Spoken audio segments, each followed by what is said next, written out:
introduce myself. I'm Siping Zhong, people who are and I'm with Structure at the Neuroscience and the Institute of Rehabilitation and UCSD. Welcome to the biennial symposium between Industrial Technology Research Institute ITRI and UC San Diego, organized by IMC and Institute of Engineering and Medicine at UC San Diego. We are honored to have you all here as we delve into the fascinating world of neuroengineering. This symposium brings together leading experts from ITRI in Taiwan and UC San Diego in the United States. Today, our distinguished professor will share their cutting-edge research and innovative solutions in biosensing, neurorehabilitation, data analysis and implementation, and the real-world applications of neurotechnology. We look forward to engaging and enlightening symposium.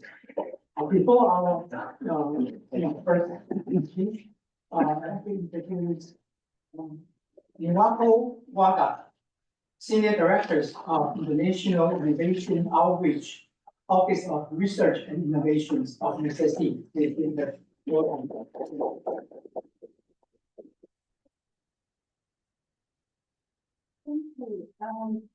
Welcome to UC San Diego, and we are so happy to have a distinguished guest from Taiwan. My name is Niwako Waga. I'm a Senior Director for International Innovation Outreach. My job is to create research partnerships between UC San Diego, faculty, and overseas industry as well as academia. So I'm so happy to have this opportunity to say a few words at the beginning of your wonderful symposium. I was reading this very interesting this afternoon. It's called Public Universities and Regional Growth. It's very important that you see, university academia as the relevant research for the society. And I was very impressed by finding this interesting fact. UC San Diego was founded in 1960. And in 1994, U.S. National Research Council report ranked UC San Diego's programs in neuroscience, medical engineering, physiology, pharmacology, genetics, cell biology, biochemistry, and molecular biology among the top 10 U.S. programs in these fields. We are a very young university. 30 years in existence. We are already in some of the fields. We are top 10. And of course, this neuroscience has a long history of this campus. And that is a wonderful foundation for the international collaboration between UC San Diego and Taiwan. And I'm so looking forward to participating in the symposium and learning, and also be able to help in the future to promote more collaboration. Thank you very much.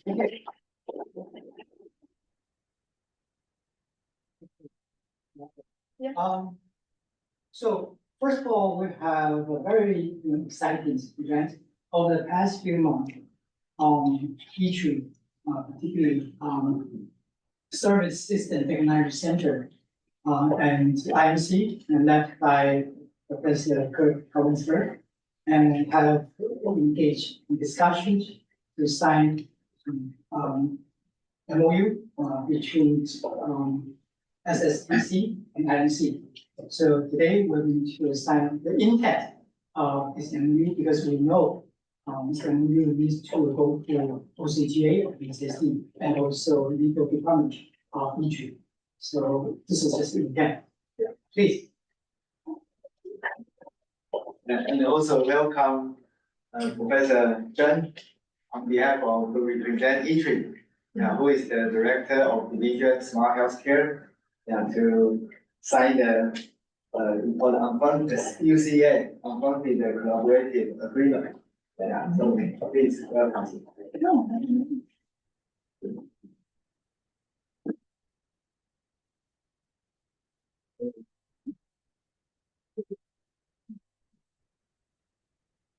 And also PP.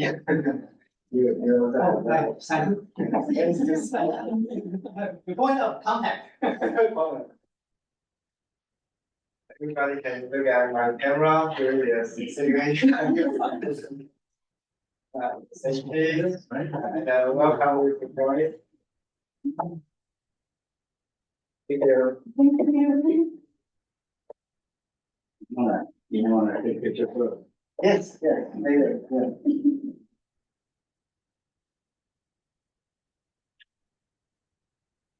Okay,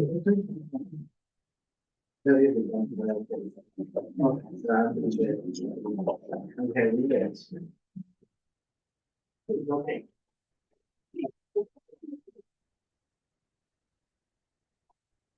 Are you giving the pens away?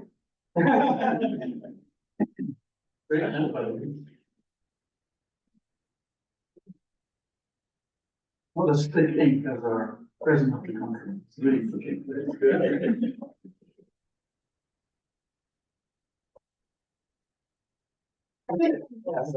exciting program. Yeah, so maybe we can have a photo.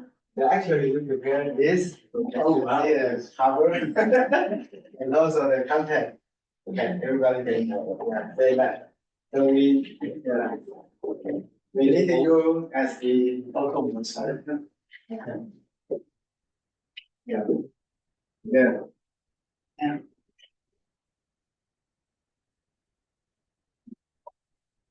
You like the power? There goes the agreement. No problem.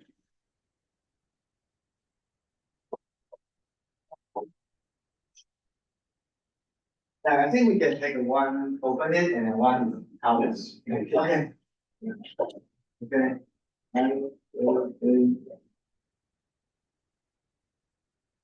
Okay, good. Thank you. Thank you.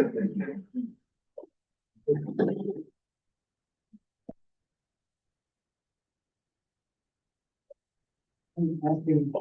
Set up or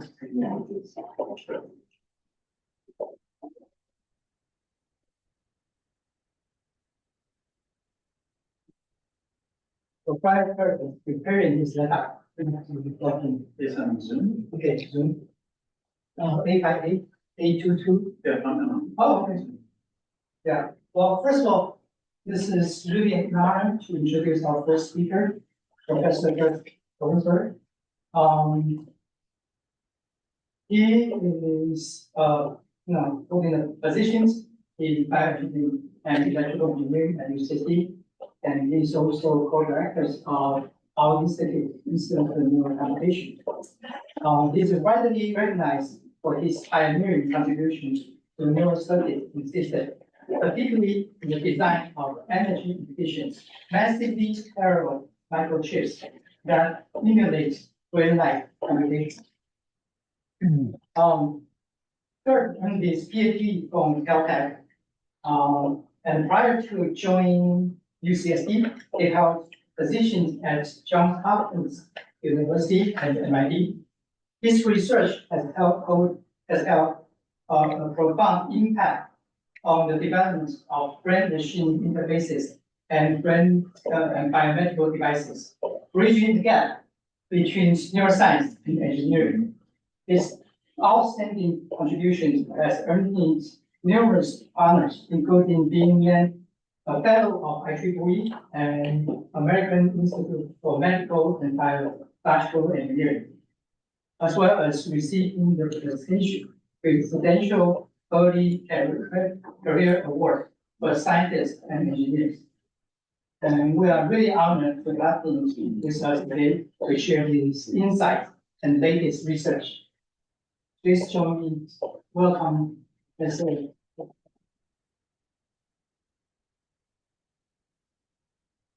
Thank you, Mateusz, for this very generous introduction.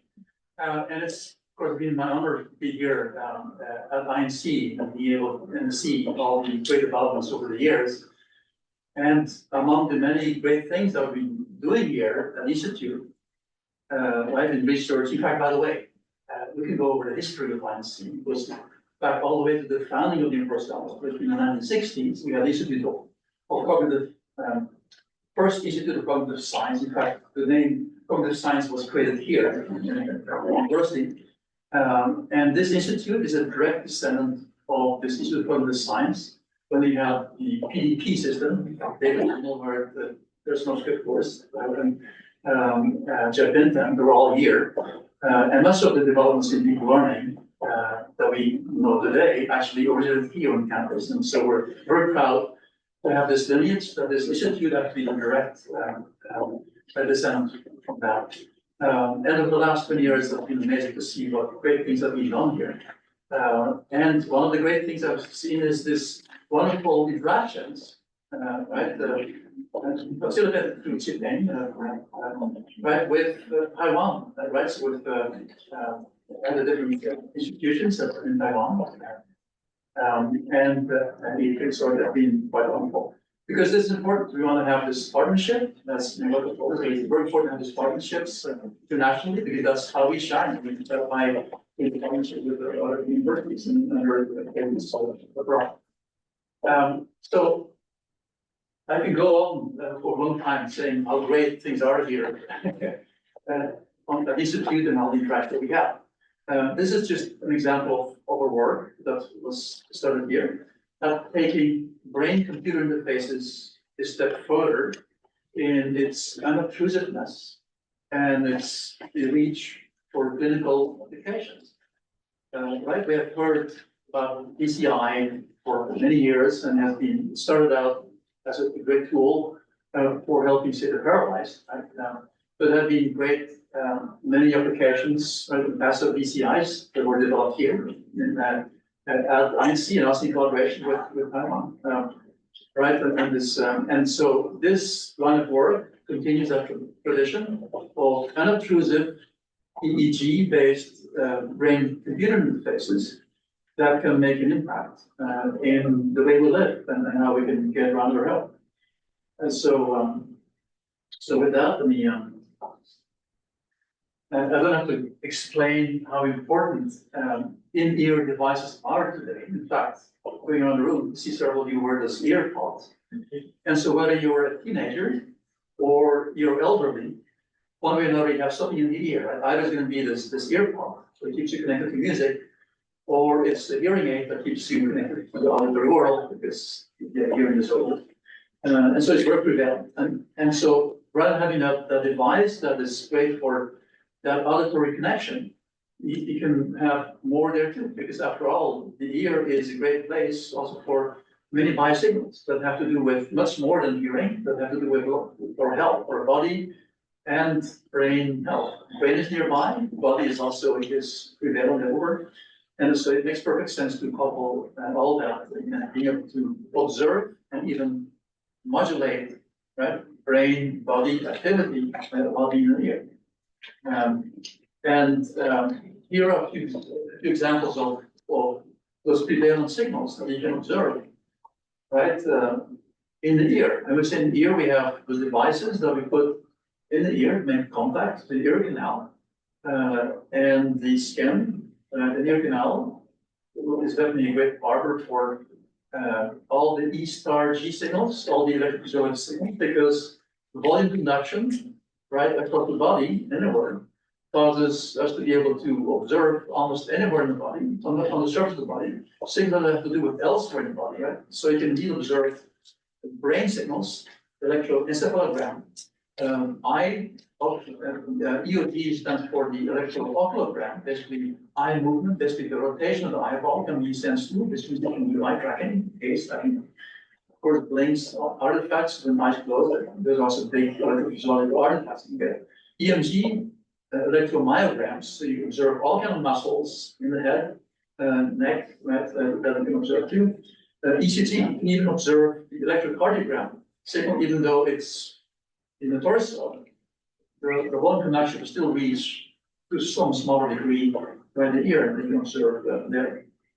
And then you have a whole host of different signals. EDH stands for your electrodermal activity, and that is a signal that has to do with changing in conductivity, skin conductivity, right, that you can observe due to, say, sweat, right, or emotional responses.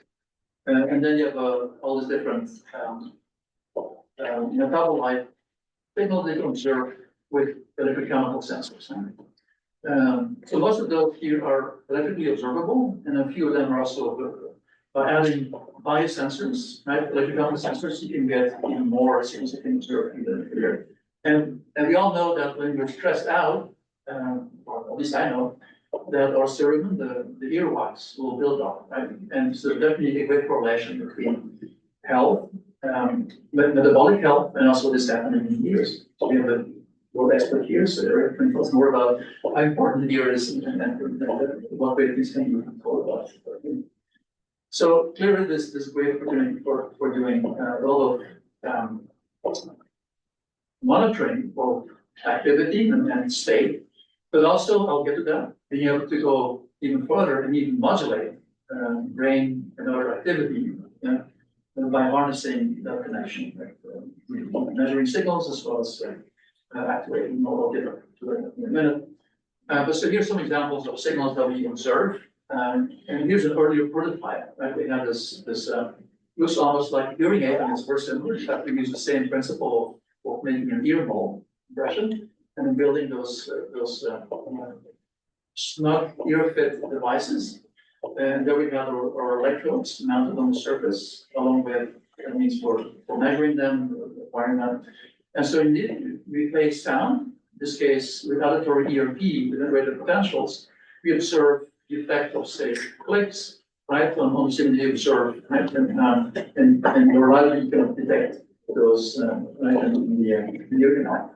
And in the bottom here is the ASSR response, another very robust signal, the auditory steady state response, and that is a response in the brain to modulation, amplitude modulation of sound, right, in frequency range.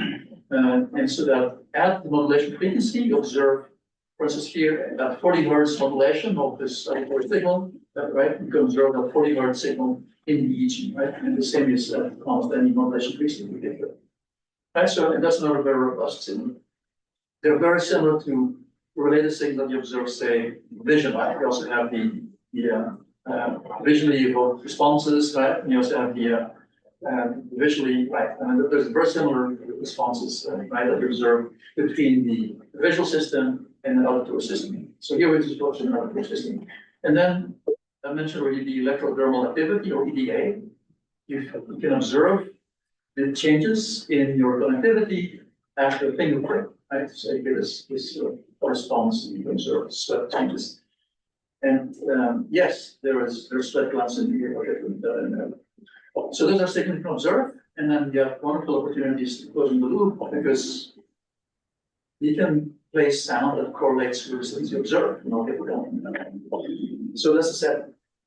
Now, you may say, wait a minute, is the ear really a great place to observe the EEG? Because we all have seen those headsets, and we have a great set of headsets developed both here and allows around here. In fact, we have a spin-off from UCSD, Bioengineering, right? Or CGX that develops those Scalable-based dry electrode systems. Same in Taiwan, we have different generations of those minor systems. They were developed there for skull-based or forehead, right? EEG night. And so naturally, yes, you can get larger signals you can observe if you can afford to have electrodes placed across the head, right? And it's an important point because typically the dipole signal you observe, so you get dipole activity almost from any source in the brain. And the reason why there are dipoles is you have not only a positive current, but for every positive current, you must have a negative current somewhere else, right? So you have this dipoles is the combination of positive and negative monopoles that are at close distance, and that's prevailed anywhere in the brain, in fact, in the body. Right? Dipoles is electrical. Dipoles are what drives most of the signals that you can observe by placing electrodes anywhere else in the body.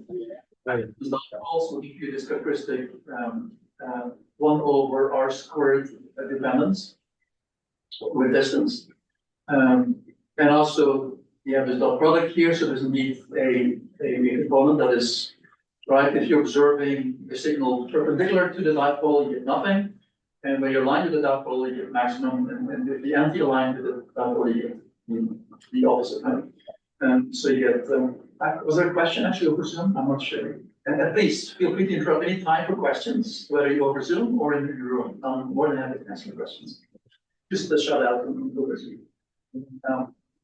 But that's, so yeah, we have this, right, so the dipole is 1 over r squared. Maybe this one. Is this speaking? Yes, so over Zoom, right? That's okay. Oh, well. Okay, so now you don't have a single electrode. Typically, you do measurement with multiple electrodes, right? And so a very important component is differential measurements. Always you do measurement, right, on one electrode relative to a reference electrode. And it is really important where is your reference electrode relative to the second electrode. And in fact, here is right. You have, of course, when you take the difference between the measurements from 2 electrodes, you get a difference between those dipoles. And sure enough, when the spacing between your reference electrodes and single electrode gets short, right? It turns out that this 1 over r squared dependence of the dipole that you have this, right, becomes a 1 over q dependence. So you get, right, even a stronger decay of the signal with distance, indicating it gets even more difficult, right, to measure. And also it gets something, and it's proportional to this distance, right, between your signal and your reference electrode. So as you place electrodes closer together, as you do in the ear, if typically there you have millimeter distances rather than centimeters, right? So you'll be 10 times, so this p vector here, sorry, no, so the r minus rf vector will be 10 times smaller, which means the SNR will already go down by the factor 10 right there. Worse than that, the vectors are smaller, so then the noise goes up too. So now the SNR goes down both ways, right? And as I mentioned, you have this R cube dependence. So now you get signals that are focused more on nearby sources as opposed to far away from the brain, right? And the problem that you have, you definitely cannot get mid-brain, that's obvious. No, EG can't get there no matter what. But this will focus mostly on nearby signals. So fortunately, so that basically means, so now if you compare, right, so then, okay, so, and of course, by the way, when people talk about in-ear devices, you have to be a little careful. You have to read the fine print because you can easily cheat. And so when you say, yes, I have this great in-ear measurements and I get this very high SNR, something better than skull. Sure, but most of those papers will refer to what is contralateral referencing, where you have electrodes in both ears and you have a little wire between the two. So one circle is right for the other, and of course, you would have gotten the same signal, right? So yeah, you observe it in the ear. You would have gotten the same signal if you placed the electrode left and right, right? So there's not much of a difference. And sure enough, you get big signals as you have in the skull. The hard thing is, the hard challenging problem is ipsilateral referencing, where you have your in-ear electrode, in-ear device, totally by itself, right? Without a wire connecting on the other side, right? And so your reference is right next door. Your reference is less than a centimeter away from your signal. And that gives you then small signals there. But fortunately, if you look at those are actually measurements and models, right? So the 1 over r cube dependence seems difficult. It is difficult, but it turns out that auditory cortex is nearby. So in a way, it's a lucky strike. Auditory cortex is not too far away from the ear, and so you can get actually quite reliable signals. So you see, yes, your ASSR response is comparable to that in the skull in terms of magnitude. And that's good news. That basically means you can definitely use the ASSR one-thing modality for reliable brain-computer interfaces. And even EOG, right, electrocardiograms, you can pick up reliably. Again, ipsilateral is more difficult than contralateral. See if you know. Right. So the bottom line is that for auditory signals, it's great. For other signals, other sources, it's a bit harder, but still we can get reliable signals. The SNR is down, but not maybe by 15 or so dB, which means it takes you a longer time to accumulate signals, right? To accumulate your classifier, whatever you're doing, to get a reliable protocol, but it can be done. Okay, so then we developed those devices. Here's the latest generation that we have. It's now, this was 2 years ago, published in Nature by Biomedical. Right, so we observed by wrapping a flexible enclosure, a flexible array of electrodes on top of this ear pod, and I will guess what brand of ear pod that is. We removed all the fiduciary markers that identifies, yes, of course, it's an outdated pod. But it could be any device, right? So the key here is that we have our electrodes that were placed on the surface. And electrodes include electrical, these electrodes that they are for electrical sensing, but also this set of electrodes for bipotential, and basically those are potentiostatic measurement, right, for biochemical sensing. And that's specifically for measuring lactate. So we have different electrical signals, EP signals, along with metabolic signals, in this case, lactate, sweat. And so that's what we demonstrated here. So I won't go over the details. So this is collaborative work with the labs of Cheng, right, and Cheng and Patrick Mercier at Center for Wearable Sensors. And so we are not the experts, my lab is the experts in fabrication of many products and medical devices, but that was done in their labs. And there was a lot of great work that went into figure out where to place electrodes. So we did a lot of preparatory work, having high resolution versions of those devices to map basically the response, right, the electrical and the sweat response, right, across the ear canal, including also the function, right. And we found, sure enough, there are some spots where sweat glands are concentrated, and then that's where we place those chemical sensors. And same with electrical signals, there were some places that get more reliable contact in better impedance, lower impedance than other places, and that's where we placed preferentially our EFIS electrodes. And I won't go through all the steps that the magicians made this really great integrated devices. And then we tested them, right? Both for metabolic signals on the right here, it's showing lactate response, how we get this change in redox current, it's measured, right, from your sweat, and compared against the state-of-the-art instrument. And the left, we have all the different EFIS signals, right? Here's your EOG signals that observed when you change your gaze, right? You see the corresponding changes in your signal, right? In this case, looking up or down or left and right. And then you have different ASSR responses, auditory responses, right? On the top for different 25, 40, different modulation frequencies, right?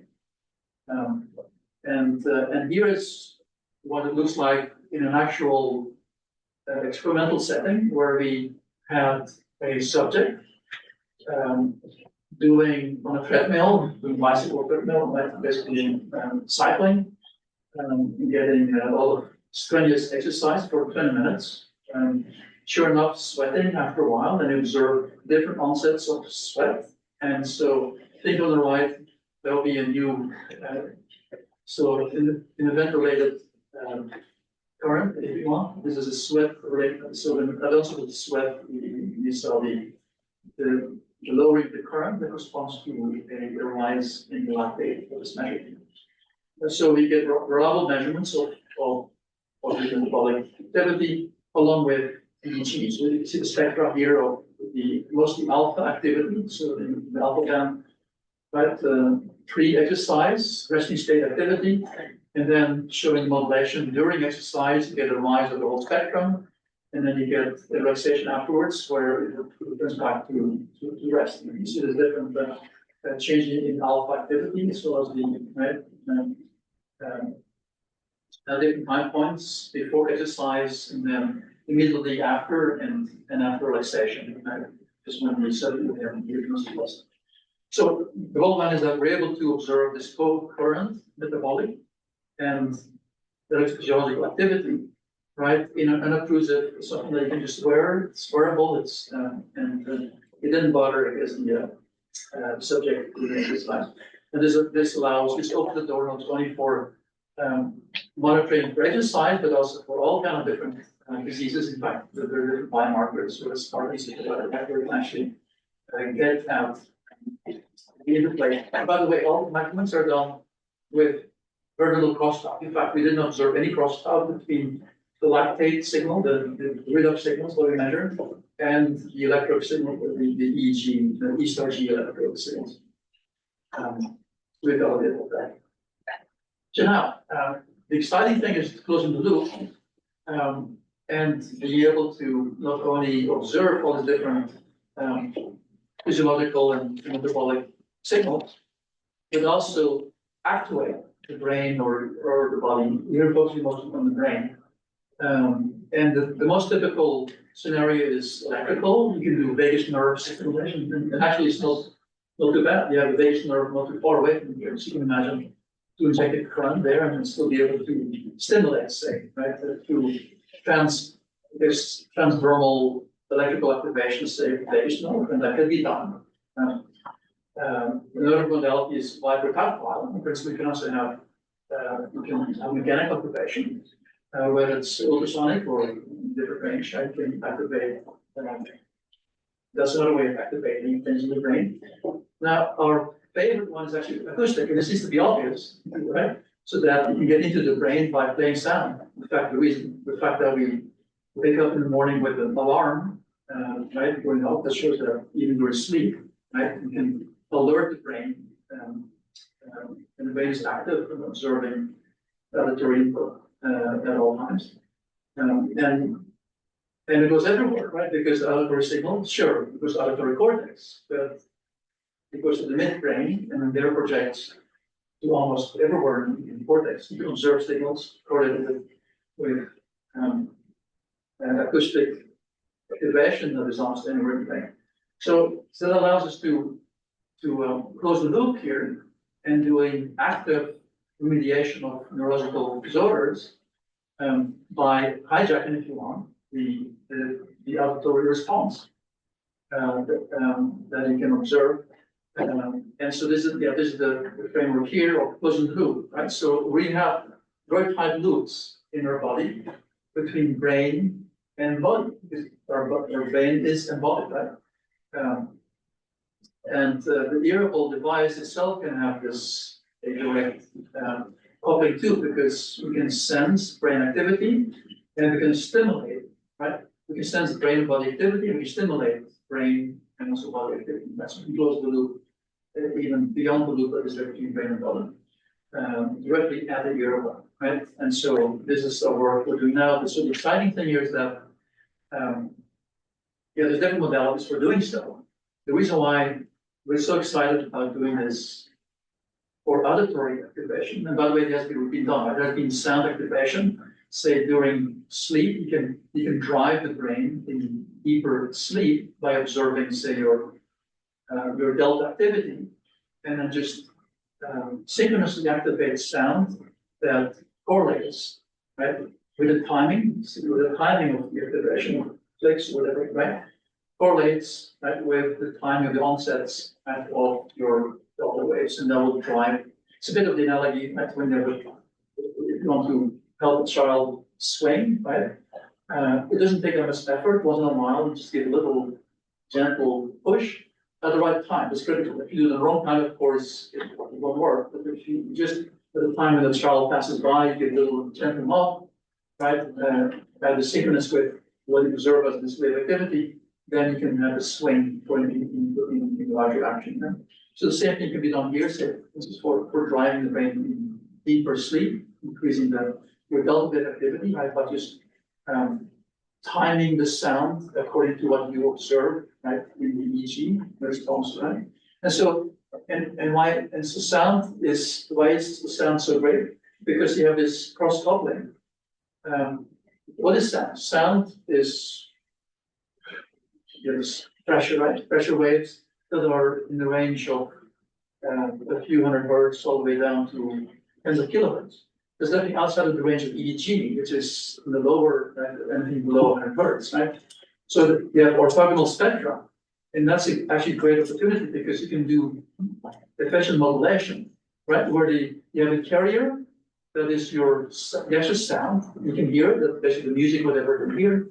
And then the envelope is what you can modulate to drive the brain towards synchrony, right, with your EEG, right, your brain activity. And it can be related to the sound. It can do with something else, right? Sleep, for example, right? Delta waves, or it could be tinnitus is an important one. Right? We can also get it down, or Parkinson's or Alzheimer's, right? So in fact, with Alex Khalil, you all remember here at NYCU, there's been a long member here for Institute, and he's now in Ireland, and with him now we're also exploring these technologies for Alzheimer's communication. So it's very exciting things that we're working with that. So this is where we are, and I hope I didn't go over time. So that's it for my. Yes, I didn't hear. Thank you. We have time for many questions. Okay. Go ahead. I have a couple. So have you thought about sensing temperature and emotional steps? Absolutely, yeah, yes, temperature, another, right, so, and also movement, right, there's many things you can sense, you can add into the wearables. Got it. We haven't done it, but it's almost, I wouldn't say it's a trivial thing, but yeah, easily add it. Sounds like because it's so a lot of capillaries, you will have a high resolution of temperature. Yes, in fact, the reason why we typically measure temperature in the air. Yeah, right. It makes sense. Yeah. So another question, very quick one. Have you measured the extent to which the device is interfering with the perception of sounds? And I'm thinking about 3D perception, for example, if there are all differences, or how filtering Here, because, well, it would be money different in the way that the ear pulse would affect. I guess maybe interfere with perception of sound, right? Is what I'm saying. So, yeah, when you measure the EEG, for example, in auditory cortex, to understand is this EEG modulated or changed by the filtering or by some effect of the. So there'll be some acoustic filtering due to the presence of the ear pod. And I guess Apple has engineered that well. They realized that you can have this thing in your ear if you still hear when someone shouts at you, I guess, right? I see. Yeah, exactly. I see. Yes. Okay, sorry, and just So it's great because there's so much thing that can develop here, like ICA, right? So ICA is great for taking any of those signals and correlating them and et cetera. so coloring to that one in your loop, right? In the fact that you can actually interfere. Yes. Have you thought about stuttering? People who need a significant delay in the perception and stuttering. Yeah, so Cheng and I worked and with Yuhong, right? I was working with us. There's so much great things. We had an NSF sponsored project specifically on taking. This was more visual, or this was more based on with EEG sensing brain activity during reading activity and way of eye tracking, related to reading disorders. That was typically done for hearing disorders or stuttering disorders. They can take absolutely. This can be learning tools where you have active tutors that can tell when something goes wrong. You can tell from brain activity and directly interfere by changing the content of the tutorial material or whatever material that the subject is, whether it's for reading or in this case, whether it's for learning to speak, right? And have active tutors. Absolutely. Yeah. Yes, is there much like attenuation trying to get the signal from the brain through that part of the skin, or is there some frequencies that you're on with this? Absolutely, yes. That's basically what we're getting at with this thing, right? So there's attenuation. For every dipole, there is really an attenuation of one of our square distance, right? And that's why you observe very little from the heart, ECG, right? But with ICA, it's still able to separate it, right? But then you get much stronger signal, say, from sources that are nearby, such as the cortex, which is correct. Yeah, so there's definitely attenuation that is, and the main attenuation we observe here is the fact that, well, actually, it's both attenuation and accentuation, that the third order dependence of distance will favor nearby sources and filter out far away sources. And so that's great for auditory, but maybe not as good for it. But actually, interestingly, those ear sensors, right? They are deeper, closer to the brain, right? You can't put them too deep in the elbow, right? So definitely you're closer to midbrain, and we want brain variability to get a midbrain signal, but at least we observe different signals. We observe some signals in the in-ear, e.g. that we don't see in the scalp. Right, so there's all great work done by the Hypnos group, right, and great papers. But again, get rid of time for variation, is it ipsilateral or lateral? But yeah, I mean, there's great work done, right, and more work to be done in figuring out where can we use this in-ear signal, right, and what are the caveats. But so we get different signals. But the nice thing is about EG in general is that because of, again, this work is based here in ITRI, right? It's called another part showing that the EG skull mounted are very broad, owing to, in this case, owing to the spreading, right? The skull being non-conductive, spreading of your non-conduction, spreading of activity was entire skull. So you can still observe something in the ear has to do with signals that are elsewhere, right? It's just a bit more scared. But your bottom line is good. I agree with ICA, we can do a lot of magic. As long as we can get it SMR up, working. I can see numerous applications of the closed systems. I can easily find if you want. By the way, the world expert is on Neuromodulations here. So, I'm really excited about this pursuit of solutions. I'm giving an example with a lot of speed. And the other thing is, which was actually funded by Stone and under the CWS, Center for World Sensing Centers, trying to study the signals, motion signals. Oh, yeah. So for instance, you have EG, you can easily see the strength, the they go up, and then you can did for instance, tactile stimulations or sound stimulation. Yeah.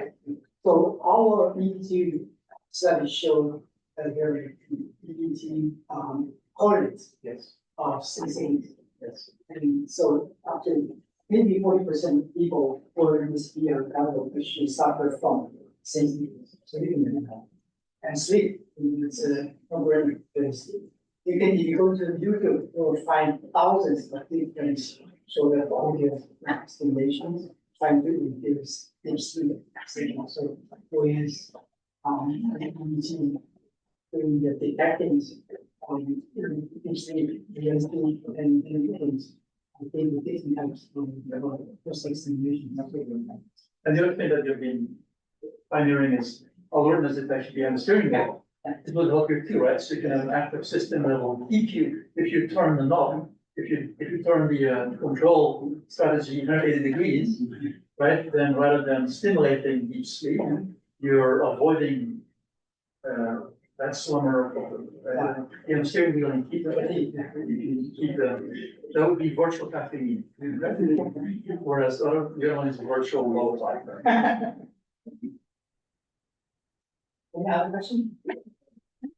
Talk a little bit about scalp recording versus in-ear recording. There's a popular consumer device right now that's kind of halfway in between, where it's a headphone and goes just around the outside of the ear using dielectrics. Yes. I was wondering if you have any thoughts about the advantages or disadvantages of that in relation to this. No, very good point. There's something called the ear EEG device.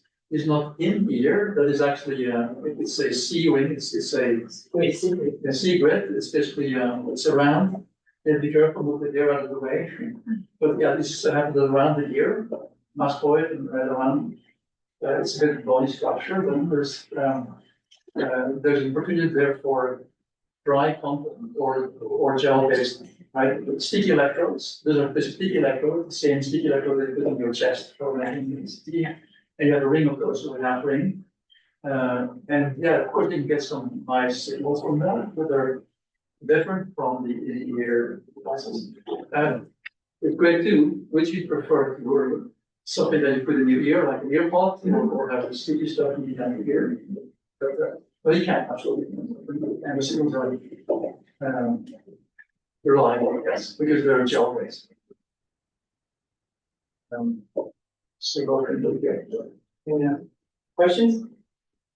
Have you ever tried to integrate the circuit on an earphone? Yeah, Oh, yeah, yeah. earphone. And I didn't say anything about the work on, or that also works on innovating circuits, right, by medical, and I teach a course here too, and it's again in the fall, neuromorphic integrated electronics. It's a graphic course, basically, it's open to anyone in the world can join in, because the Zoom is public and Zoom in lectures. And we do project with class. And I guess, yes, we do a lot of work on taking neuromorphic circuit, Yes. design strategies, and apply it to making very efficient neural interfaces and other line interface circuits. Right, micropower. So micropower devices for measuring microvolt high potentials. As we need here, right, in a very, so then with a hearing aid battery, then you can have, Yes. and that's, I guess, you can still get a lot of this. Now, we haven't actually built the product yet or anything that does it for the year. We have done more for other modalities for the Scalable EEG. But there's definitely something that we're working on. That's will be an obvious thing to do. Yes. If you have augmented reality where you actually create a sound to help the user with environment. Wow, they've always great at this. Yeah, I mean, same as virtual reality with the goggles that we wear, right? And then be able to close the loop with brain. They have glasses. Yes, eyeglasses. Yeah, right. So now you can have. Yeah, so, right. You can actually have virtual sound. And that's basically the whole principle of this Neuromodulation. I can play some sound that modulates something else, right? But then you can come up with sound that makes you happier or maybe the device can perceive sounds that the human cannot, and amplify them or change them or do something like a siren of an ambulance right away. Right? Eventually, we'll like to have a future where there's a brain-computer interfaces would connect us all and be able to have a direct brain-to-brain connection to those interfaces. But already work on this stuff. But maybe I'm going to miss a sci-fi. Science fiction. Okay, well, let's start again. I need to organize important to learn what my colleagues do. Actually, I learn more. Next speaker, and it's a pleasure to introduce our next speakers from Taiwanese Industrial Technology Research Institute, or ITRI, which is the leading center for applied research and innovation. First, we will have Dr. Ming-Chieh, who is a researcher in ITRI's healthcare service division, and he focuses on medical informatics and the development of smart healthcare technology. His work contributes to improving clinical efficiency and patient outcomes through digital innovations. Joining him is Professor Po-Hsun Cheng. No, in Chinese, actually, last name first, so Cheng Po-Hsun, and who serves as the directors and division directors of Smart Medical and Care Services, Service Systems Technology Center, or SSPC, at ITRI. He is also a professor at National Kaohsiung Normal University, with a research background in software engineering, AI applications, and smart medical systems. Professor Chen has played a key role in connecting academic research with real-world healthcare solutions. Together, they will share their insights into how intelligent technology are shaping the future of healthcare services. Please join me in welcoming them to the stage.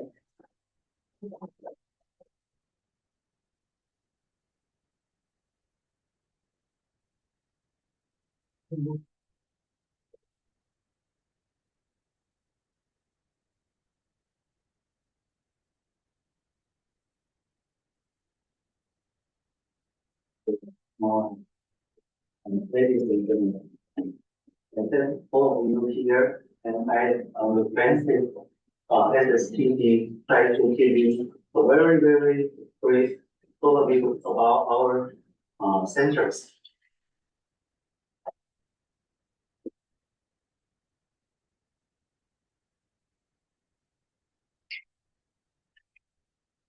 Okay.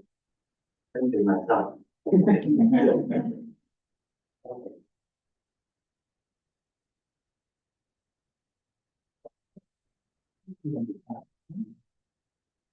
This is my son. I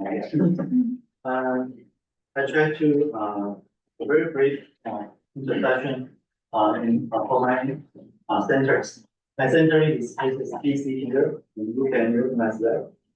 And this is the outline. I try to introduce our organization position, in development, and the current status.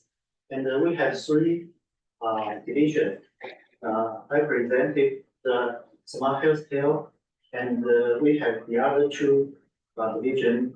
The other one is logistics, and the other one is sport and cultural technology. Here we can see in your left-hand side, on the left-hand side, we try to cooperate most of the resources from our country and the industry, even our government, and try to collect all the resources and apply to act as solution hub as our center, and try to support all the industry, try to build some good solution. And try, for example, the TSMC is one of the very famous solution around the world right now. For example, right now, our government try to foster some robotics industry in our country. For example, about 400 million, 400 more million. Try to do some robotics robot industry. Try to align some industry, for example, TSMC or some other electronics supply chain to build such new industry in Taiwan. So we try to build a solution hub role and try to invite some industry vendors, for example, from localized in Taiwan and also international, maybe from UCSD. And also, for example, I also invite to visit the Stanford Robotics Center this May, and it's amazing. Also, maybe tomorrow morning we can try to visit Computational Robotics Center. Maybe know something about the CRC, and try to maybe visit something. Okay, I try to build connection between you and me, especially our center, even our ITRI, try to build some solution between us. And this, I want to only share the middle part, because I represent the middle part of smart healthcare. I know UCSD have many medical centers. Okay, especially smart healthcare is trying to build not especially for the healthcare enterprise, also for the maybe home care system. Right now in Taiwan, the ITRI society is become gradually duration is more and more, and every year. So we try to do some robotics society and try to coordinate with human and do some feasible solution for our society, even the society in this world. Okay, so we focus on the R&D and for smart healthcare solutions, and try to build some about the remote and the rumor or community, try to help their healthcare ecosystem in some kind of light. And we also embrace some software and data-driven value, try to enhance some of the healthcare technology and establish the digital empowerment model around this world. Okay. This such a pattern and industry service and maybe the staff company is just only for our campus and our centers, not for all the ITRI.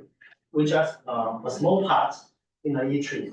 Okay, but we have such outcomes just in one decade. Okay, and we start up a company in Taiwan and one or two in the US. So we try to allow all of us and you and to try to build some collaboration with each other, and we can maybe build a more big company, bigger than TSMC. Okay, this is our ambition. Yeah, it's real. Our ambition is try to build another TSMC, but not TSMC. TSMC is late, but we try to build another for robotics side. And this several startup company. Okay. And this our awards around this world. Okay, this is some of the cooperation vendors in government units in our company in our centers. Okay. I think I start here and try to transfer the presentation to our colleagues, Dr. Tsai Ming-Chieh, and he tried to present his research. Okay, thank you.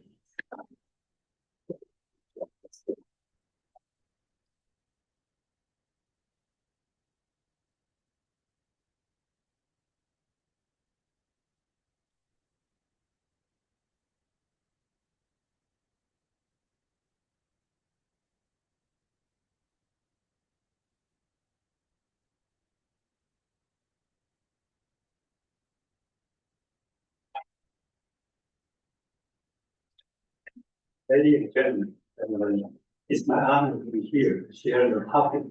The topics I will talk about the digital rhythmic music therapy for Gait rehabilitation in Parkinson disease. And this work only started with the first to use the basic intervention, just like the music curing challenge, but combined with the Gait detection solution combined to improve the Parkinson Gait function, just like the Po-Hsun and the other sharpening Gait, like that, and reduce the fall risk. And next slides, I will show some 3 points. The Parkinson is a long time course. Typically, it's 10 to 15 years, and in the last stage, the medication is less effective, especially for the gait and balance. And the second is about 50% of the PE patients experience the FOG. The FOG is a very high incidence so 4, and it's about 74 at least 1 per year. And if the FOG occurs, the risk for falling is 9 times higher than the age-related peers. So it's very important event to control the event. And most of the patients in the early stage don't meet the criteria for long-term care insurance in Taiwan. So that means leaders to pay less fine, family and patient not to pay pocket, the out-of-pocket money and for physical therapy and the rehabilitation. Yeah.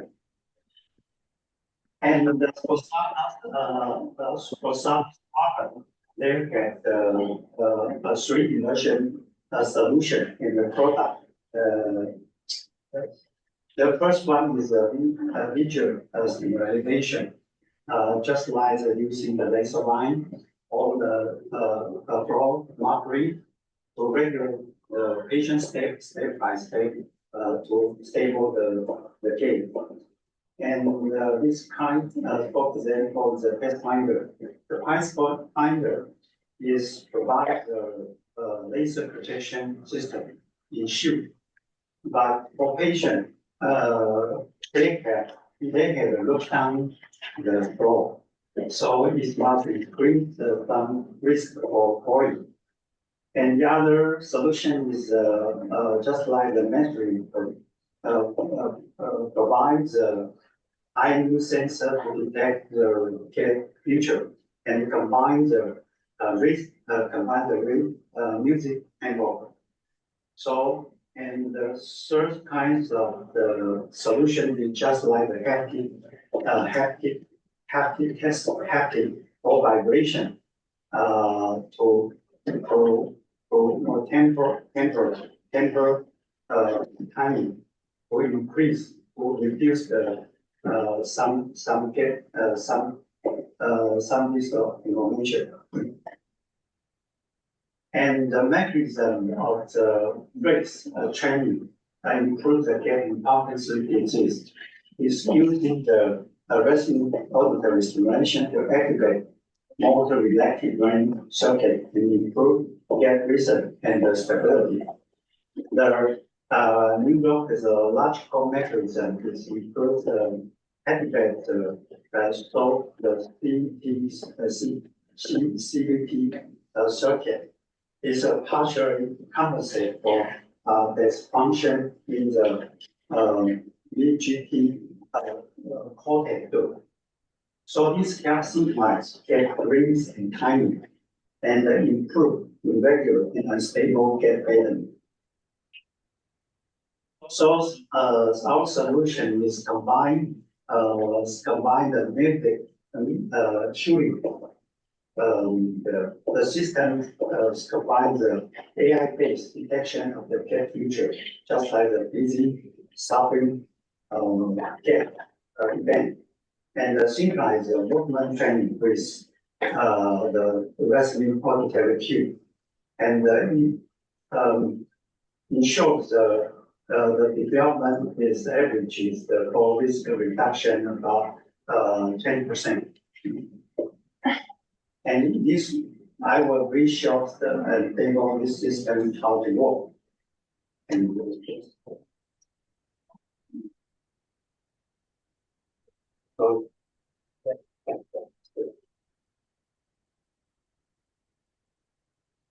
so this system initially will automatically detect the gait, tempo, and the music is automatically to searching the shift for their tempo, and automatically semi. Sorry, let's have the sound.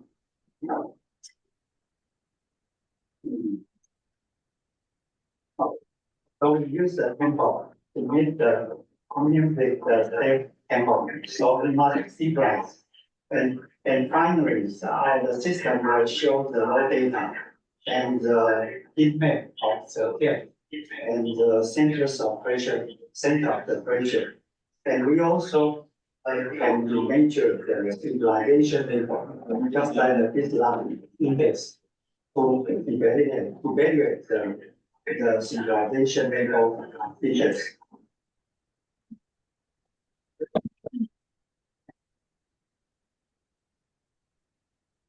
And the adaptive pivot crossroad. So the crossroads will be automatically adjusted the tempo speed.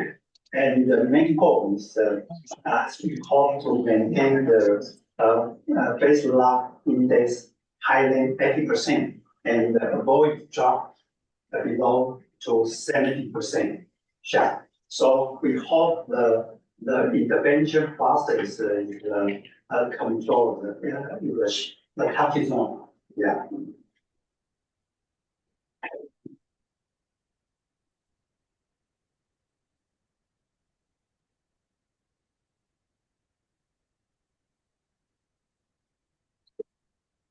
And the sound that important, but it's the music interactive. And we also have the base plot to evaluate the base lock index. Yeah. And this one we have the case cooperated with the Taiwan hospital, university hospital, and compare with race train with traditional race without the race training and with the race training, and you can see it's no music tempo intervention. The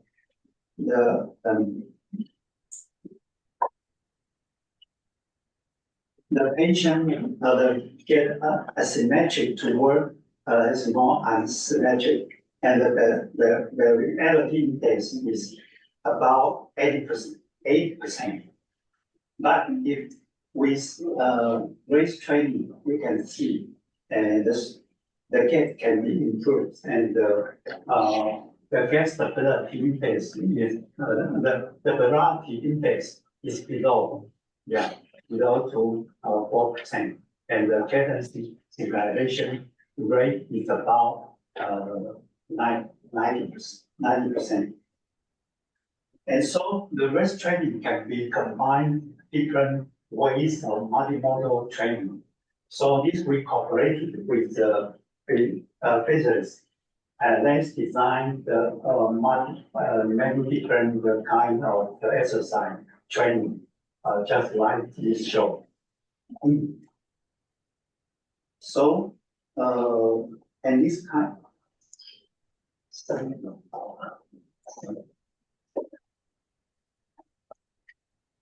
And this patient case study is this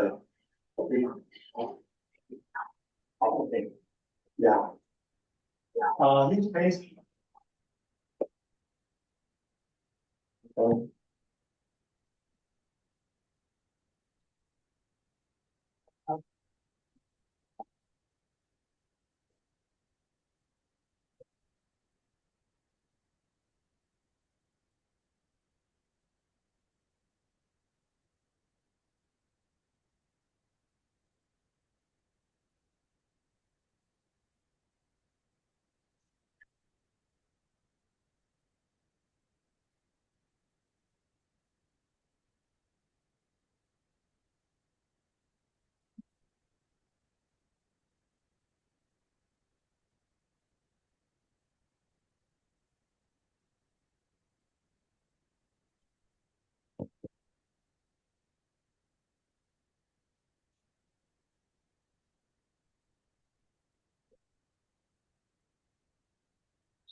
at the FOG. So, and the pre-training, the FOG previous observed during the gap in actuation.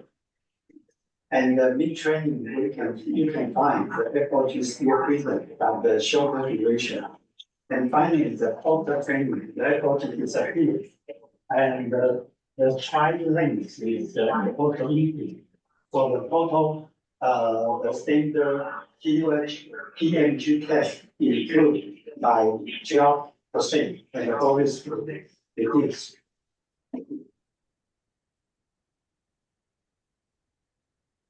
And so this is the before and after comparison. And you can see the patient improve the step length, and also the PUG is also improved. And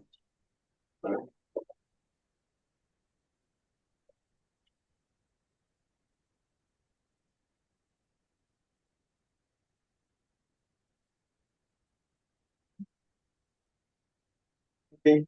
And this slides we compare the two group is the experimental group and the control group. The experimental group is with RS training and the control with traditional training. And we can find the group is the gas speed is of course also improved about 15%. But the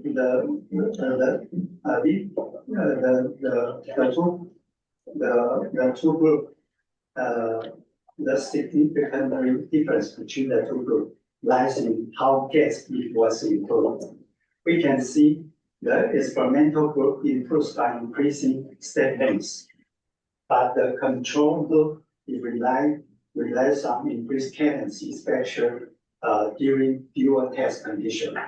So that means the setting gap in PD patient is characterized by short step length and high cadence, which contribute to the fall risk. So the risk training can literally reduce destination severity, especially under high risk dual test walking, showing superior therapeutic benefit. And this case is the comparison between before and after the race training. And you can see before RS intervention, the capsule, the A40 capsule is about 7 times. Right?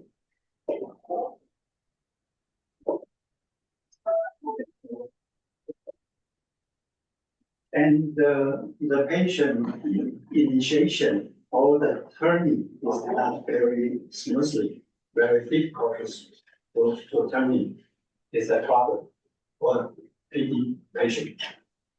But if you use the RS training at an intervention, you can see the FOG axon is improved, and the gap variety also improved. So much stable for the gap function.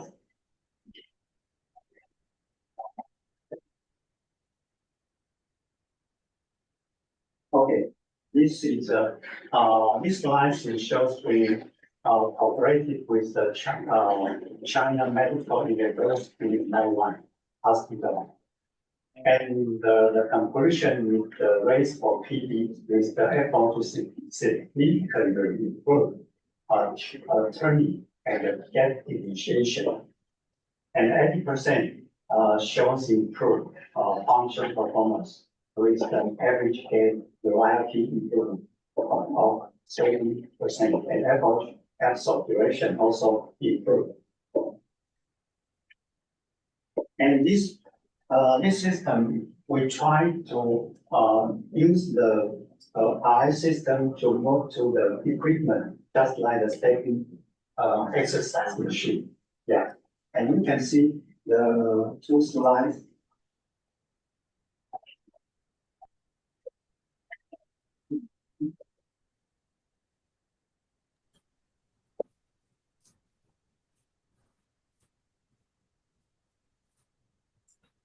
声音好像没有，sorry。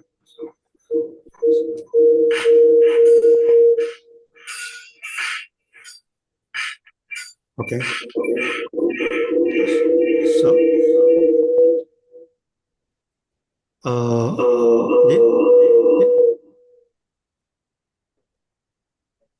yeah. Okay, maybe I'll see. The two slides is show me real-time feedback. Okay.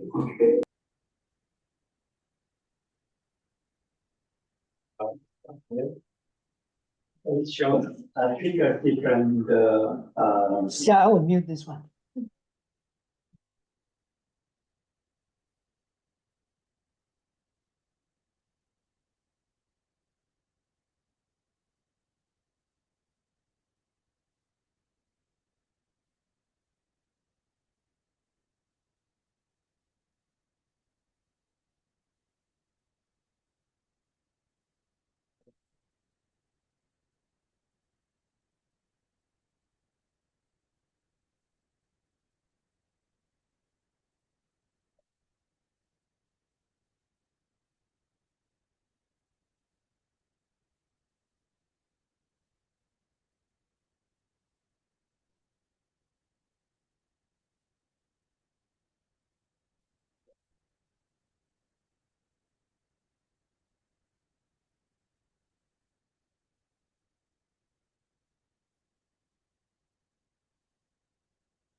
that is the application.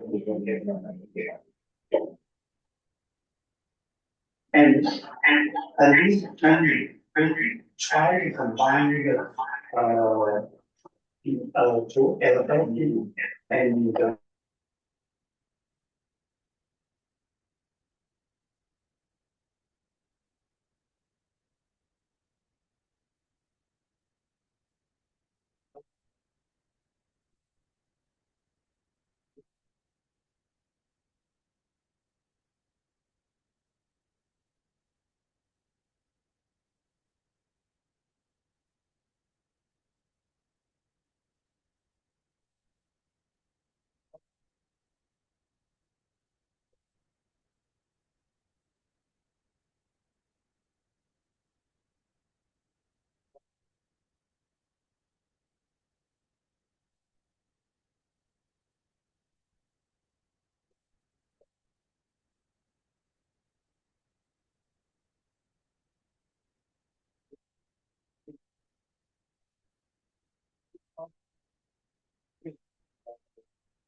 And finally, this slide we show the okay.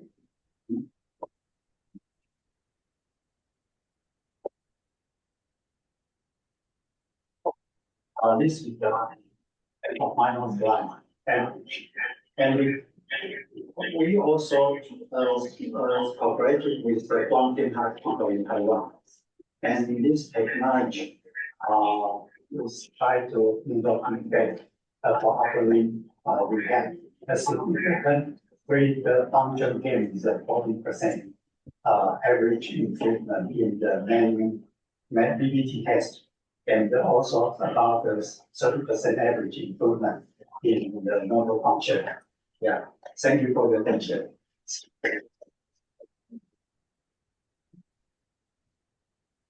Question? Right. I'm just curious, Parkinson's disease can happen at any age, right, young and old. And I was wondering if you saw any difference in age. Is it more common for the younger patients than the older? So far we papers is older. 65. Yeah, not increase the younger patient Parkinson's disease. Yeah. Okay. For the FOG, seats that they had with the auditory impulses, was there any like long-lasting effects after removing the auditory stimulus, or was it only when they were having the stimulus? Sorry. Okay. Yeah, when you had the gait analysis where they were walking and they had the freezing motion where they couldn't walk anymore, you were playing auditory noise. Was there any improvement after you removed the noise? Like, did they gain anything, or was it only when they were hearing the stimulus that they had the improvement?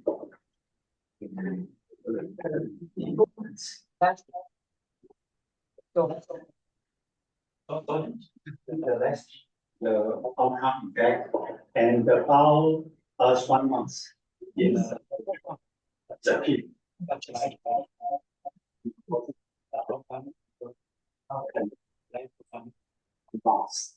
Yes. So then you can retrain? Yeah. You can bring that and then another month? Yeah. Pension Bilateral,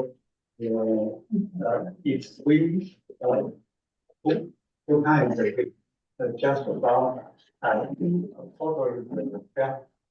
times. 12 times. 12 times. To get the efficacy. I don't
the IMU sensor in the foot instead of you using a pressure sensor.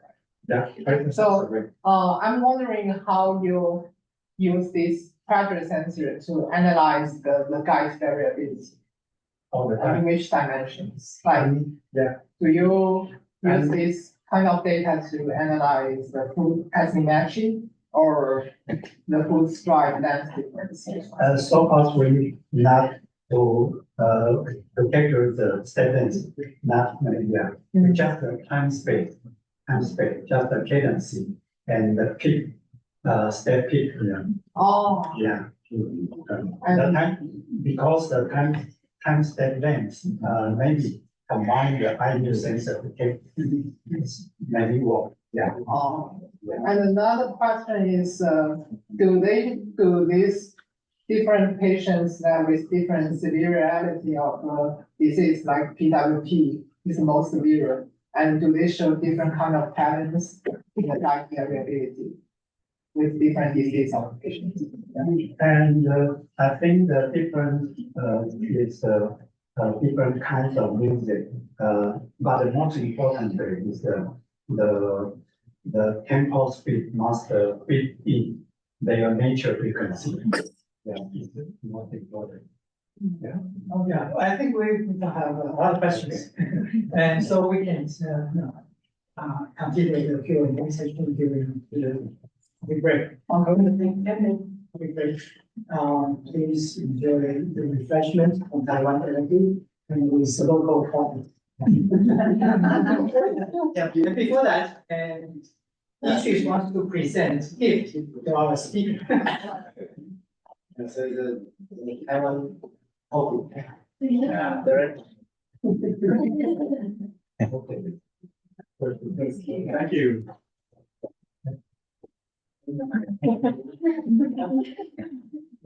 One, two, three. And one. Okay, thank you. Okay, we have refreshments.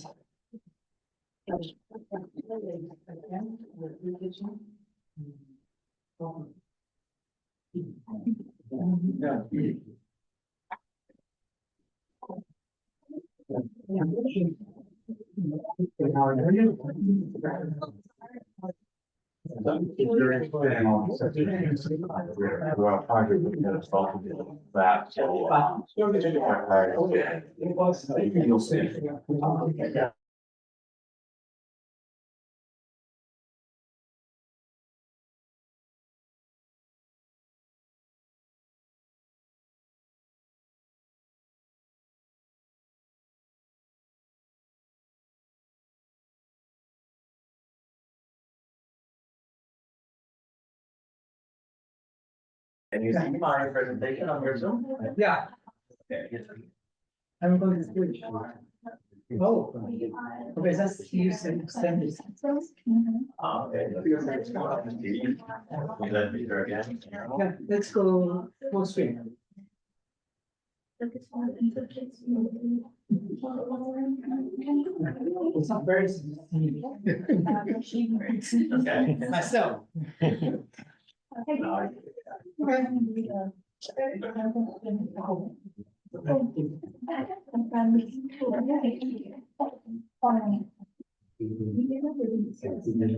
Yeah,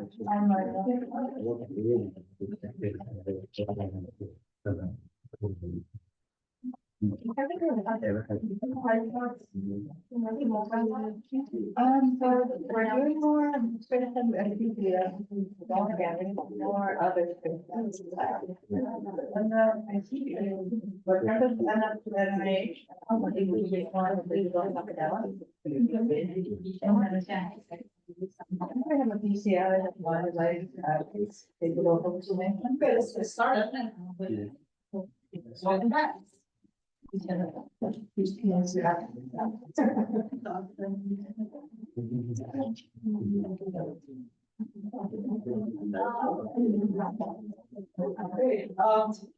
Let me introduce our next speaker, Dr. Mateusz of Gola, from Swartz and Computational Science at the Institute of Neuromodulation Institute. He's also professor at the Polish Academy of Okay, and this research shows the neural mechanism underlying compounded behavior, including problematic pornography use, gambling, and other behavior predictions. With over 120 publications in prestigious journals such as Lancet, Psychiatry, or Psychiatry, but Gola has made influential contributions that are shaping global discourse. And in addition to his academic work, Dr. Gola is also a friend, psychotherapist, and co-founder of Predict Watch, a company focused on leveraging mobile technology to support addictions recovery and prevent relapse. This interdisciplinary approach bridges neuroscience, clinical practice, and technology, positioning himself as the leading innovators in both research and applied solutions. Today, he will present the role of EET in scalable research on neural mechanisms of behavior predictions. Welcome. Thank you very much, Gordon.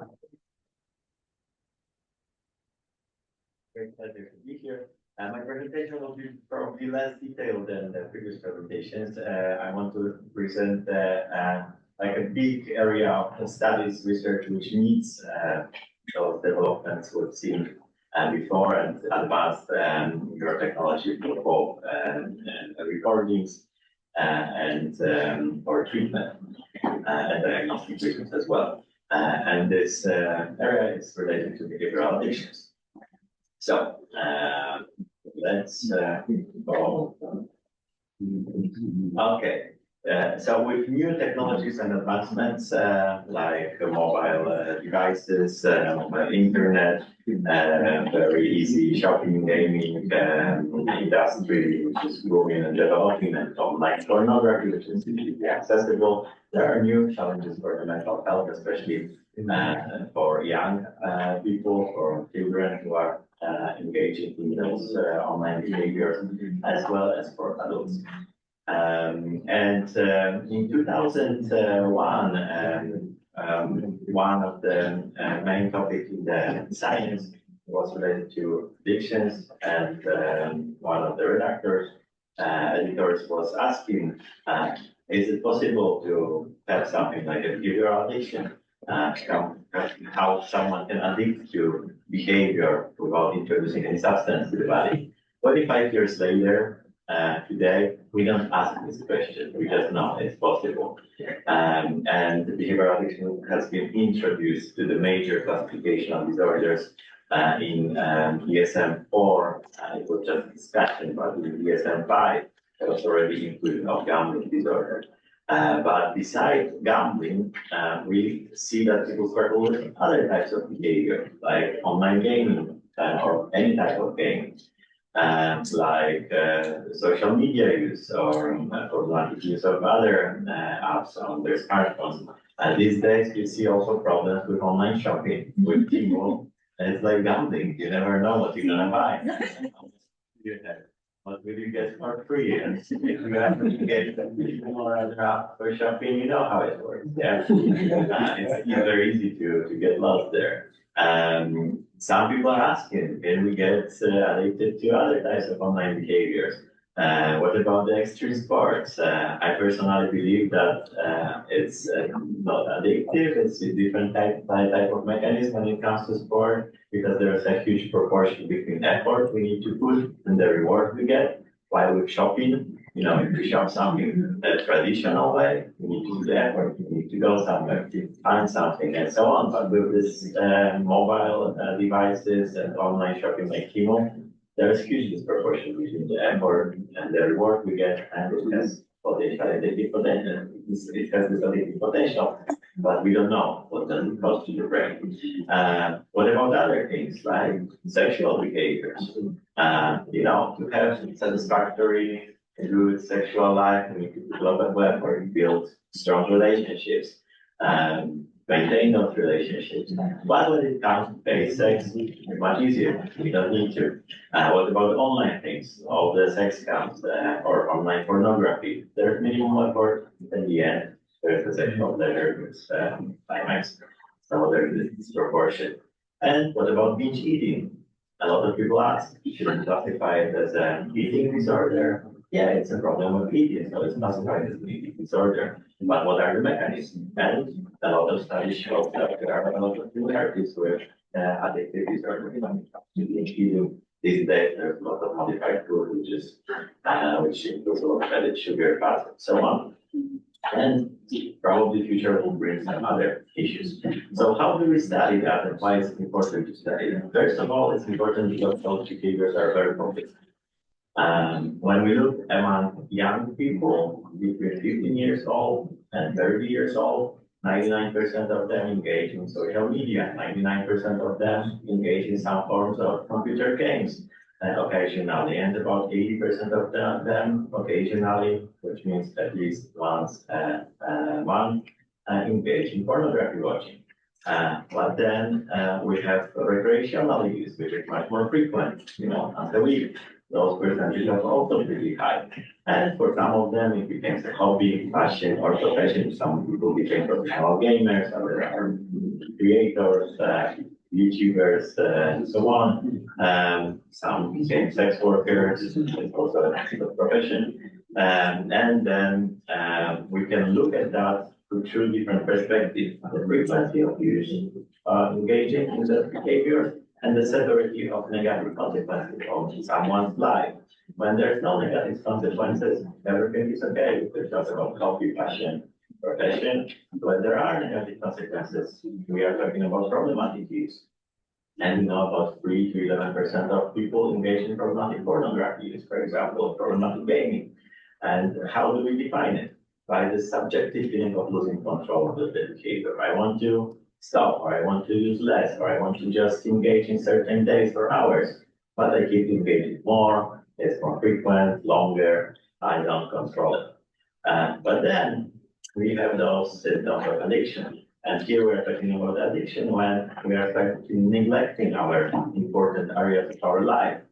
It has negative impact on our education, on our family life, on our family responsibilities, social relationships, personal development. We don't develop our hobbies, our passions, our skills.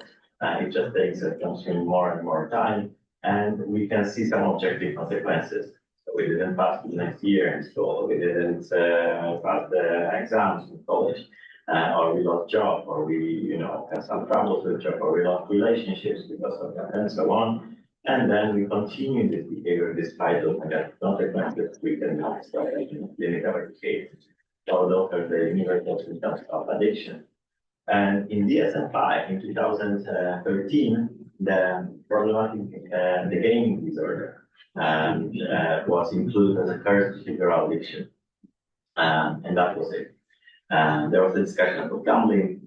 The social media was on the rise then, but nobody was talking about the problematic use of social media. And there was some discussion about hypersexual behaviors and engaging both problematic behavior, pornography use, or other sexual behaviors. So to be able to classify something as a certain category of problems and include it in those diagnostic manuals, which are crucial for clinicians because we use them for training, to train clinicians, we use them for diagnostic purposes, clinicians use them to code the disorders, to be able to build an insurance system so someone can have the treatment provided and so on. We need to have data and show how it works, not only on the symptoms level, because it's important. It's very difficult to distinguish if we are dealing with addiction or compulsion or some other more general problem with impulse control. We need to know the specific brain mechanisms. Yeah? And so it's also important from the social perspective. We know that kids engage in those behaviors much more often than their parents. And we know that the brain of the kid is still under development. So we want to, people, parents, society wants to know what does it do to the brain and brain development. So those are important questions.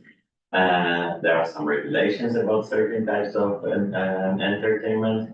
Like types of games or social media, when can you start the account and so on, or pornography, when can you watch it. but very often there are no mechanisms to really enforce the age control like verification.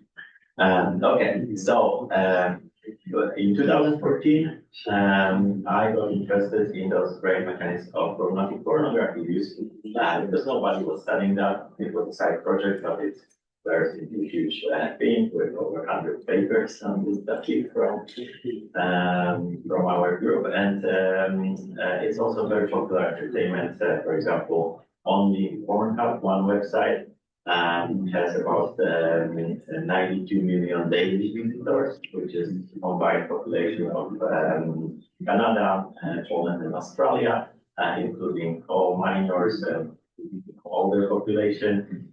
Just to give you a picture, in our studies, when we were tracking the online behaviors of 300,000 people in different age groups, we showed that about 25% of boys and girls in the age from 7 to 12 watch pornography at least once a month.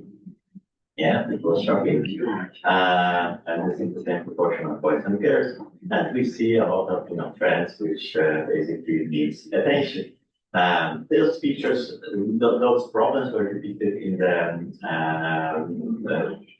movies like Don John or Cheng by Stephen McQueen. I highly recommend it. Nymphomaniac by Lars von Trier, and also there was a documentary by BBC and Gola recorded here in BCI about our studies in talent sex, showing how we study that, but also there are interviews with people who have those problems.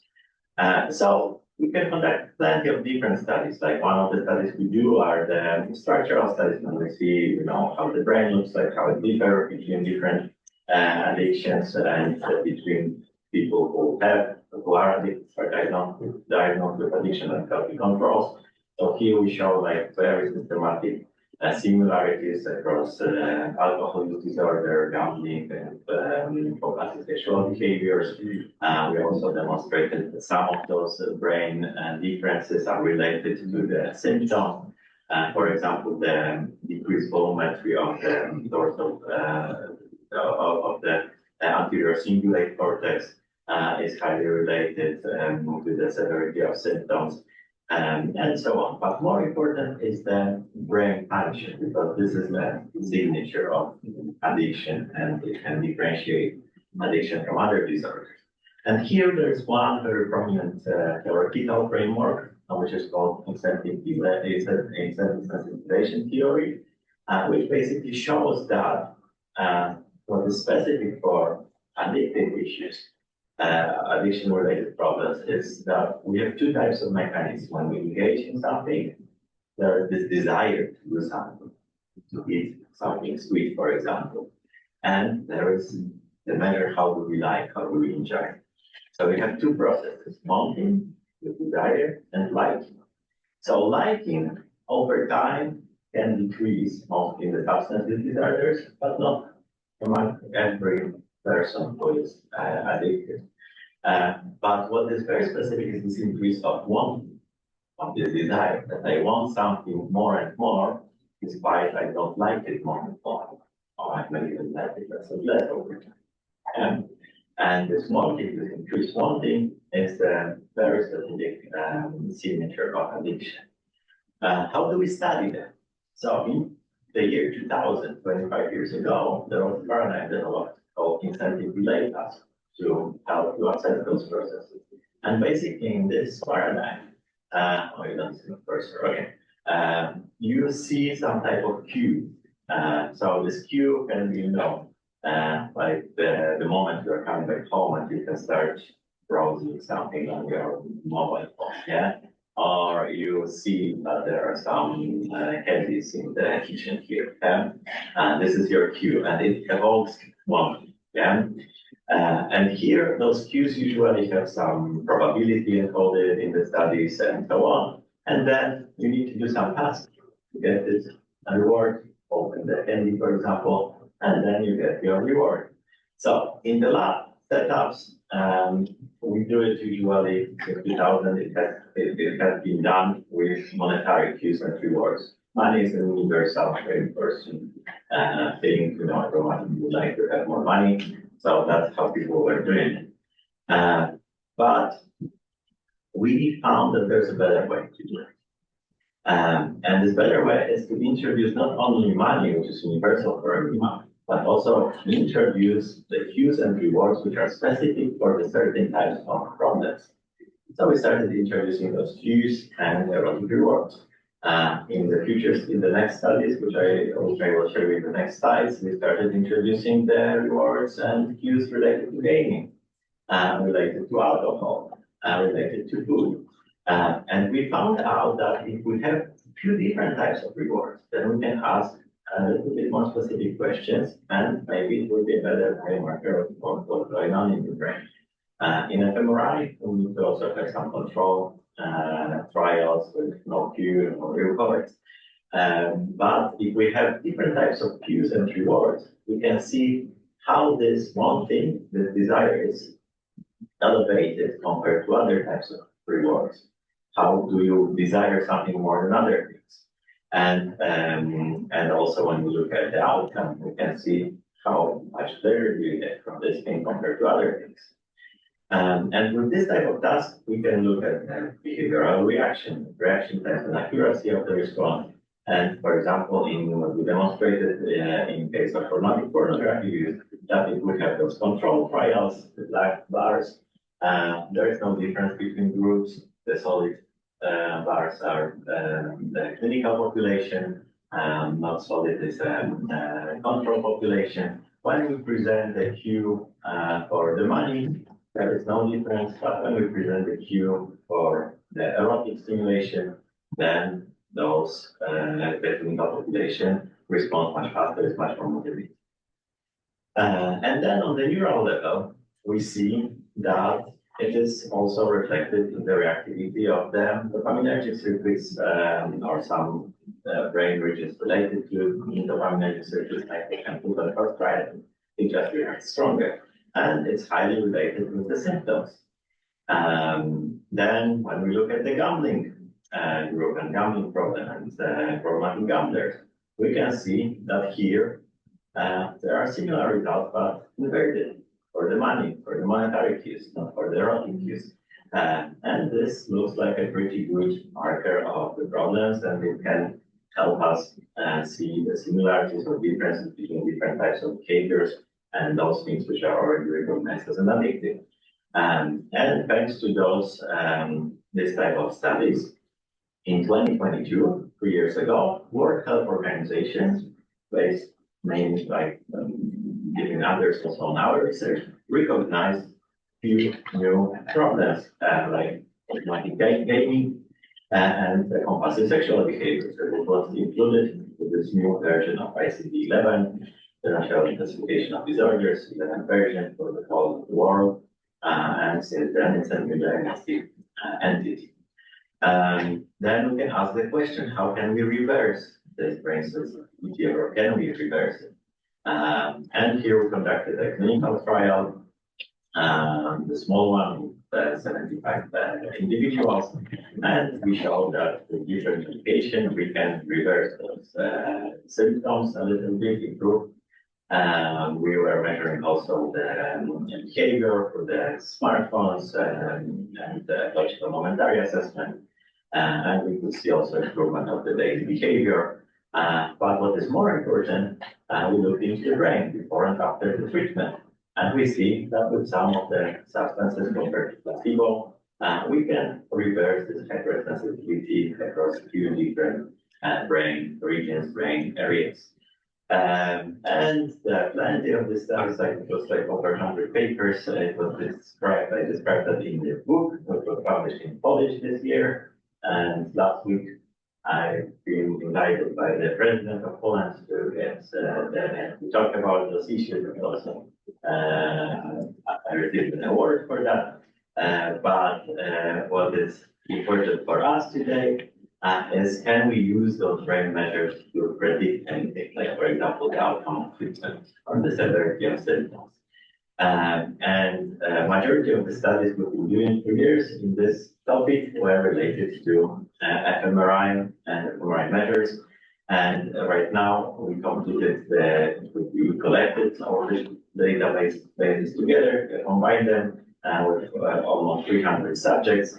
And we conducted connectome-based predictive modeling, where we take basically those MRI measures and we try to predict some symptoms based on that. And indeed, we can predict both the severity of symptoms and the outcome of treatment. But it's very difficult to do fMRI studies because they are super expensive. It's very difficult to scale the studies. And I also work in the EEG field. So we started translating all those procedures and paradigms into EEG. And we did exactly the same paradigm with the EEG across different problems. And here we started with measuring ERPs. What is ERP? It's an evolved related potential, basically obtained it through averaging multiple brain responses for the same type of event. For example, watching pornography or buying something online or eating something or watching some food and so on. And with this EEG, we can, in this ERPs, we can see different waveforms, which are indicating specific brain processes. It has very high temporal resolution, so we can see very interesting things, like, for example, feedback-related negativity. This is the wave which appears about 300 milliseconds after the outcome of our behavior. And if the outcome is what we predicted, then we don't see it. But if there is some unpredicted outcome, then we have the signal of error of our prediction. And this is generated mostly by the anterior cingulate cortex, the brain region, which has the less gray matter volumes that MRIs come. So, for example, we conducted a gaming study with gaming disorder. And here we have the same procedure as I showed you before, but we are showing that someone will, we are showing different scenes from the games people are playing.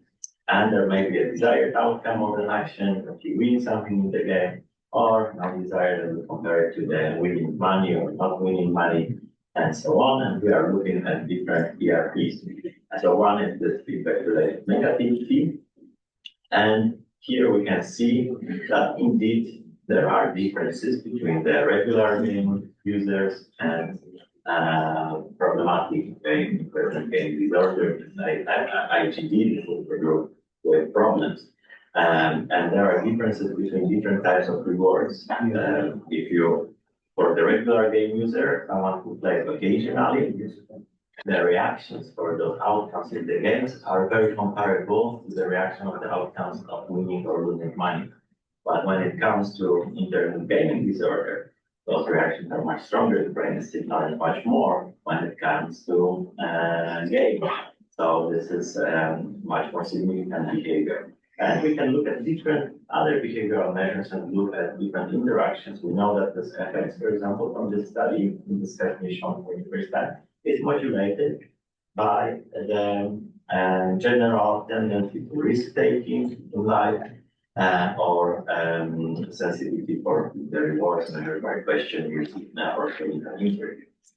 Another example is binge eating disorder. Here we did the same, very similar, conducted very similar EEG study, but here we just present people instead of seeing from the games with the pictures of food. And it can be highly caloric food or less caloric food, and so on.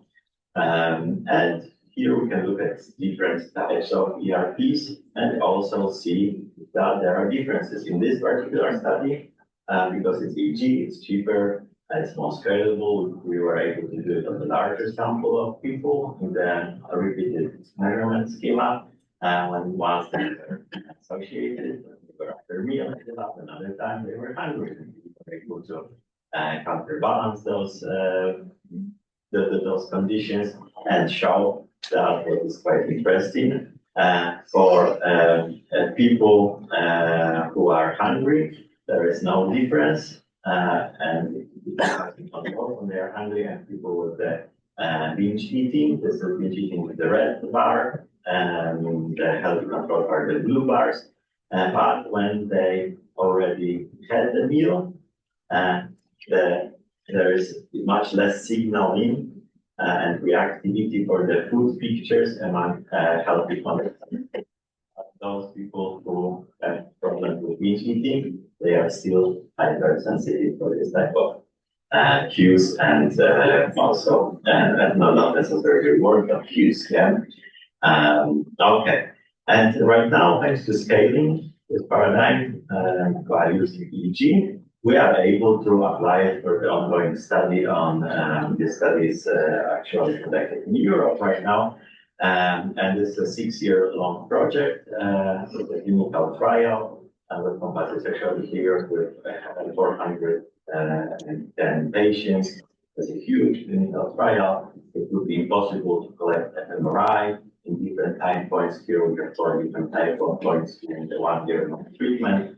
But with EEG, we can have 59 biomarker improvement. We can see if it's predictive for the treatment or not.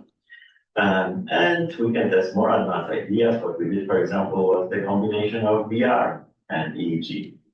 VR is more engaging, so we can evolve this aliens, so it's one thing better than the traditional procedure.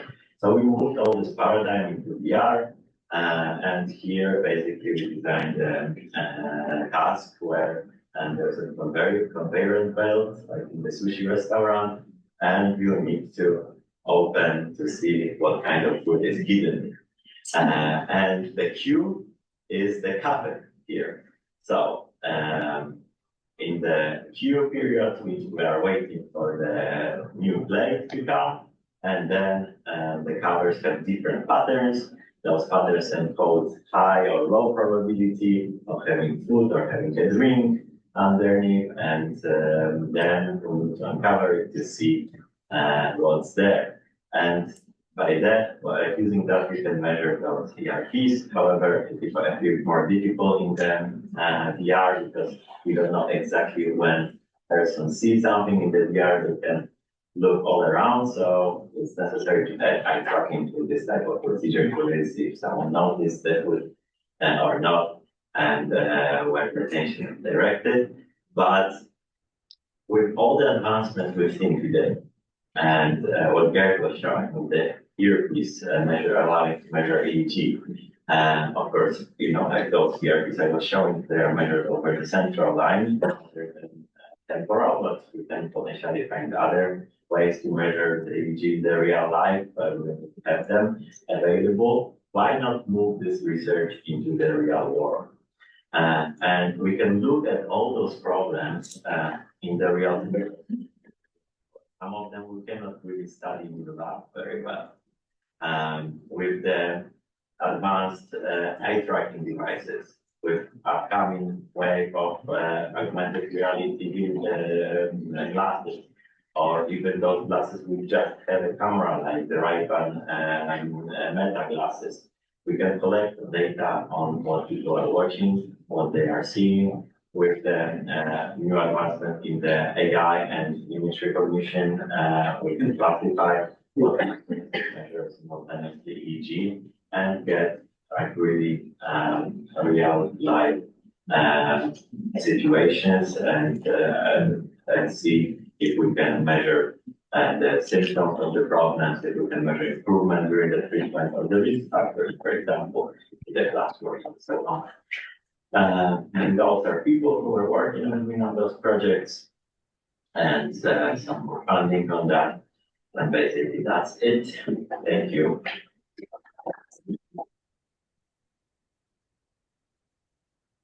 Questions? So it sounds like behavioral addiction is a very human thing.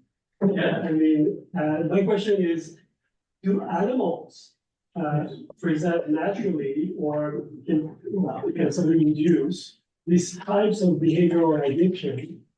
Given the fact that mammals have similar brains, you know, so to speak, so they have similar cortex, dopamine, all of that, right? But so can you share your thoughts on animal versus human and behavioral addiction? Yeah, that's a great question. And in the natural context, we have very little observation. Yeah, but in the lab context, we do. And sometimes it wasn't used. So, for example, the studies from 60s on there's a whole chapter that is in the book, and the book will be available at the end of this year in English. There are plenty of studies starting from 60s showing that, for example, when the animals were trained, when there was like a procedure with, for example, instrumental condition, that you need to do something to obtain something, and then some of the animals, they, for example, they need to throw, let's say we have the rat, and the rat needs to press the lever to obtain the reward, yeah? But some rats just start to play with the lever, yeah? They are not really interested in the reward anymore. Or there were studies with raccoons. That was one of the first observations. And the raccoon had the coin, like a token, and had to put this token into like a artificial, one of the first vending machine to obtain the food. And some of them were basically more interested in those tokens and just like trying to put it in and out than in the reward. And it showed that some of the animals are more interested in those cues. It has more incentive value for them, more salience, the cue, than the reward. And then it opened a whole bunch of studies where actually by separating the cues from the rewards, you could see what those are artificially induced conditions. Yet that some animals are more interested in the cues than the reward. And basically they develop counting behaviors. And this is the most common, but with the other behaviors, we have a problem to find the animal models. Right, so that's my question. So what is it that protects these animals? So these addictive behaviors are natural in humans, right? They're not in the lab, right? And so why is it that animals across the entire mammalian spectrum in natural environment do not develop these compulsive behaviors, but we do? So that's a beautiful question, and I can only guess. My guess is that we have this prefrontal cortex developed than other animals, and especially orbitofrontal cortex.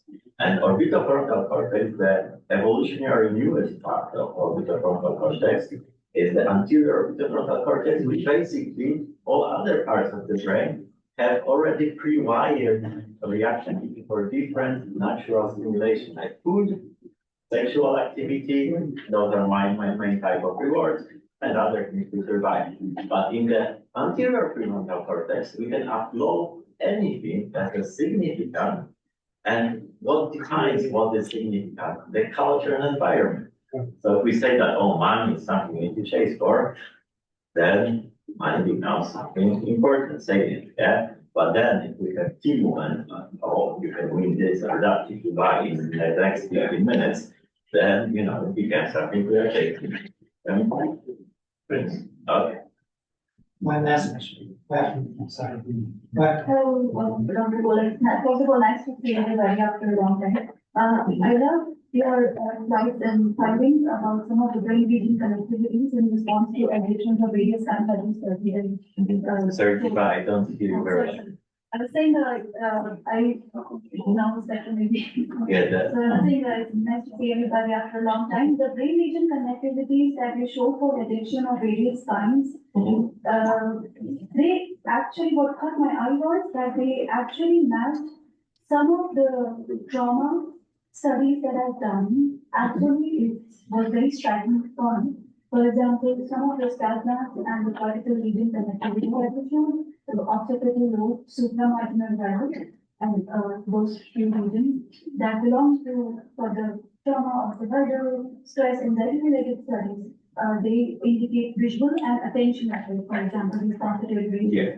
These networks that we found out, which with fMRI and other brain scans with EEG, which networks do you think were the highlight or catchy to you as a result of the Yes, so the attention network is very called salience network, because basically this is all about actually those times are during this one period and the last cues and rewards. So this salience network and attention networks are very important. Visual is there because we present visual stimulation, then how it would be with the cues and rewards with the auditory and architecture. Thank you. Thank you. That's Thank you.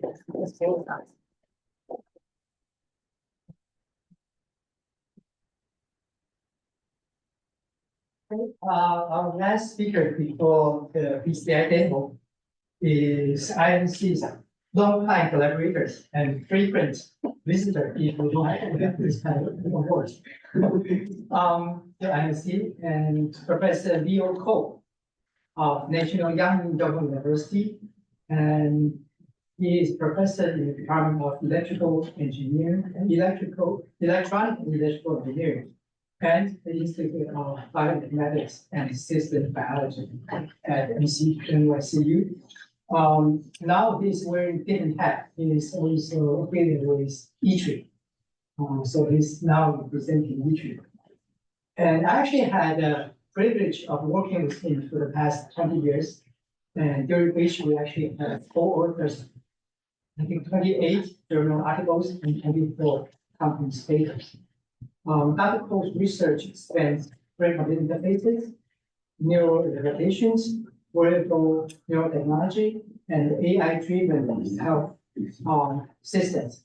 Among his many others, he was selected as one of the only 5 recipients of Taiwanese 2030 International Outstanding Young Scholar Research Project, and received the National Innovation Award for his BCI-based rehabilitation system. As the chair of the ITRI Computational Intelligence Society Untitled Chapter, he led the chapter to earn the Outstanding Chapter Award for more than 200 chapters worldwide. The title of this publication today is development of a multi-modal BCI-Controlled Exoskeleton systems for neurorehabilitation. Please welcome Professor Ko.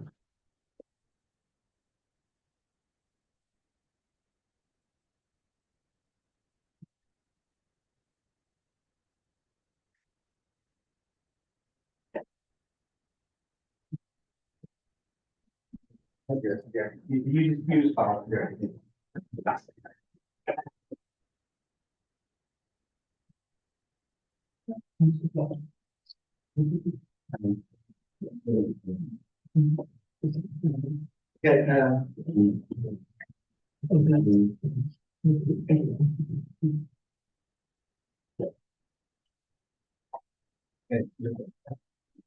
Okay, so good.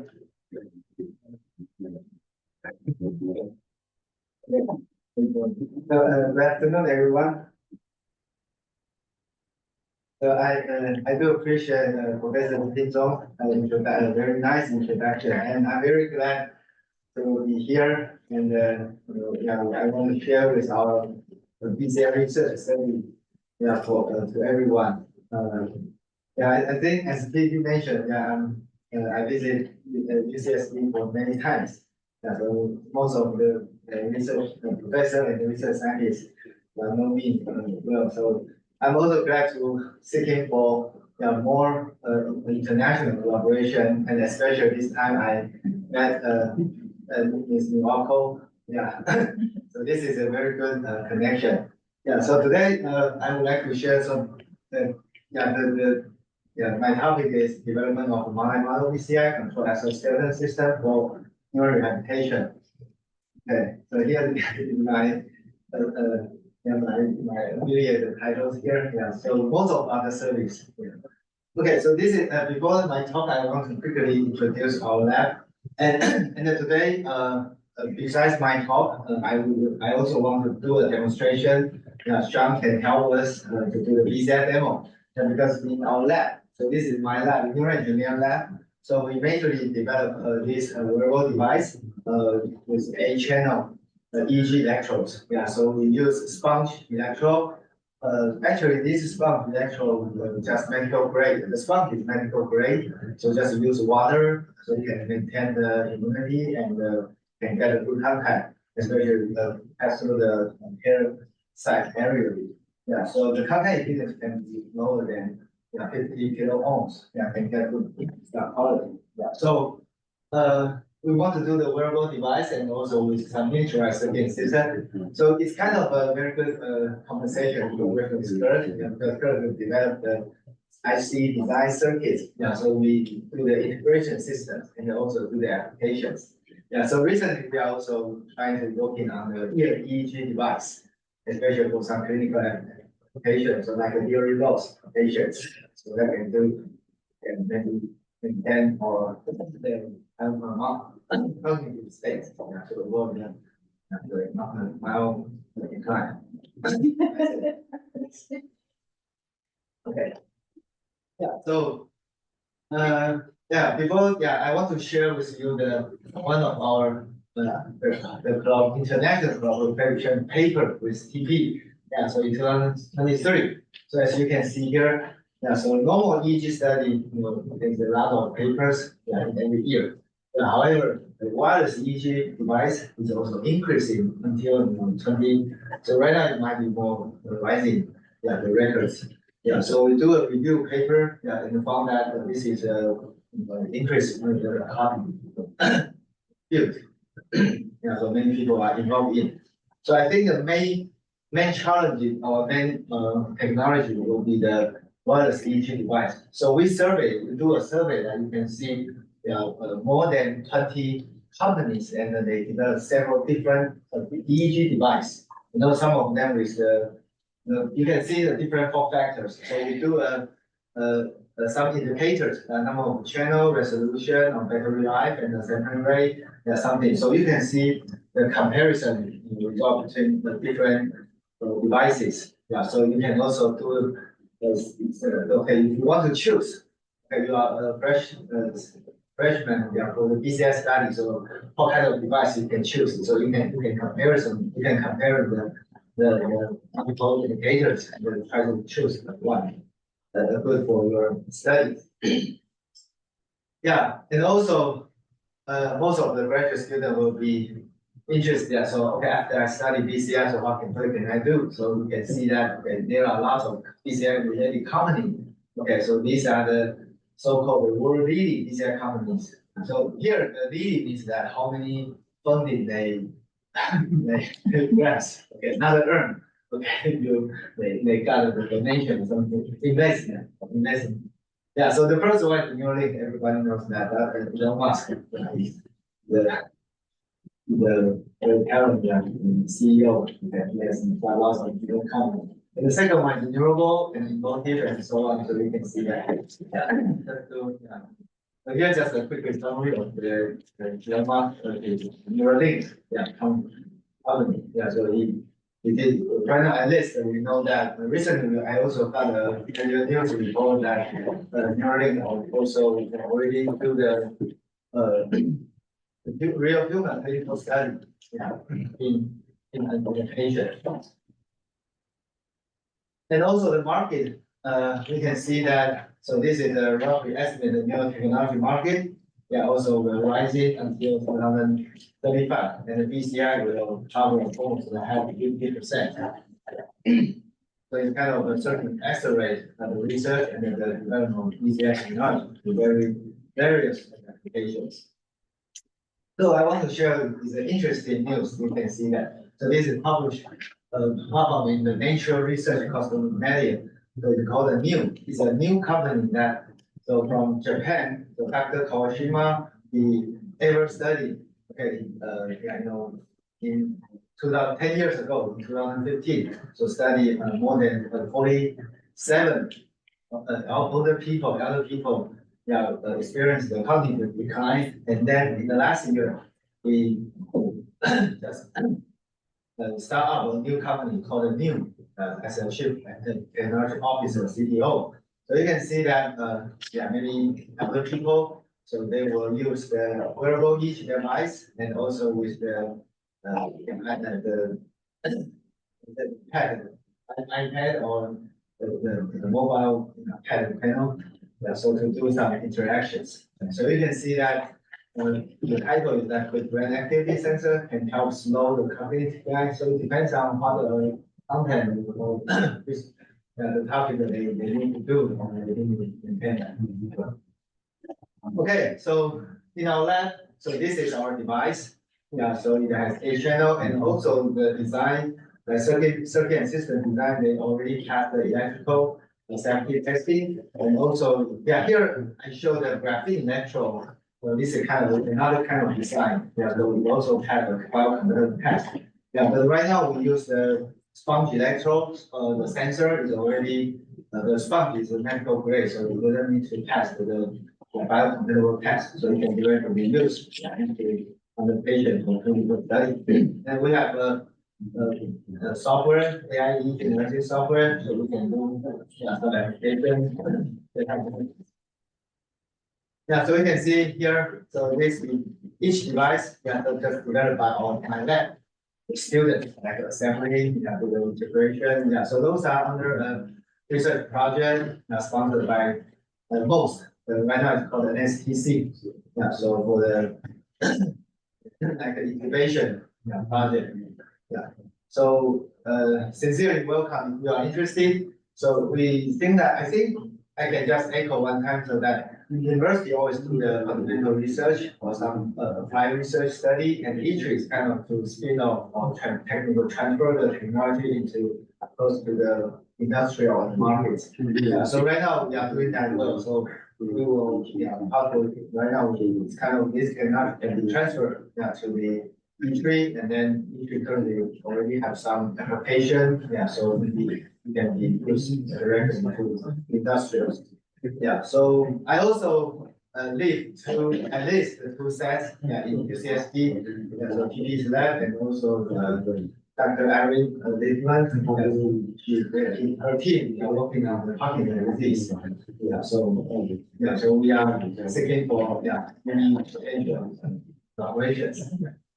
If you want to do that, so feel free to let me know. So here just some social event and a public event. Yeah, so like in African conference, so we do the drum control demo. So later, John will also do the demonstration. Yeah, for you. So if you are interested, welcome to test. Okay, so this is summer school. You know, many young students. Yeah, control the drum and control the exoskeleton. And also this is for the senior high school student. Okay, so you can see a video, quickly show the video. So the high school student can use the brain to control the drum up and down, moving forward, or turn right and left. Okay, so in Taiwan Medical Expo, we also do some demonstration. Yeah, in that we got place in the main visitors can come. So you may be familiar with that. So the same place, so that it will be the last year, 2024. This is almost our first NYCU-UCSD bilateral. So this is the second year, 2025. We organize the same symposium here. So we do hope that can be continuous and have much more speakers from different areas.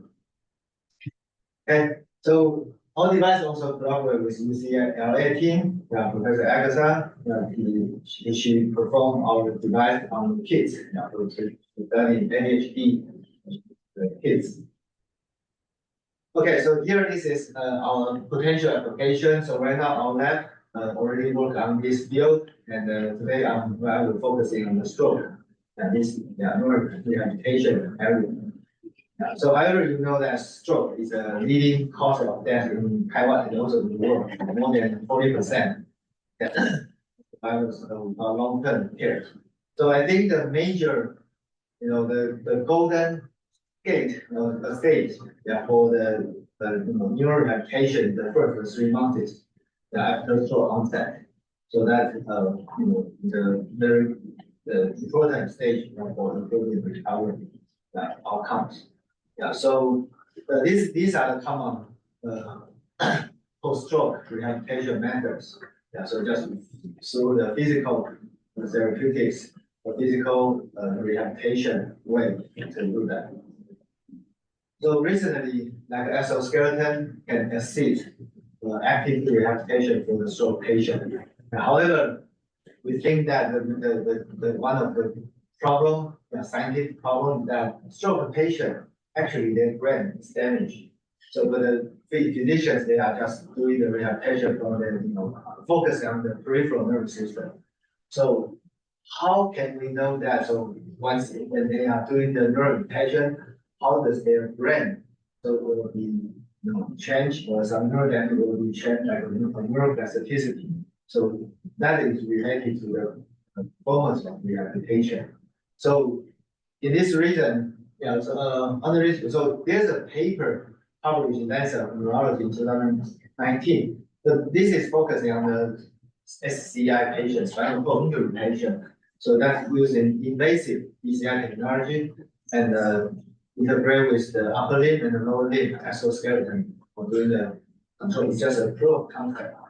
So you can see that. So this is a young patient, just 25 years old, and maybe not over 30. Yeah, so who just suffer from SCI after doing this ski, the accident.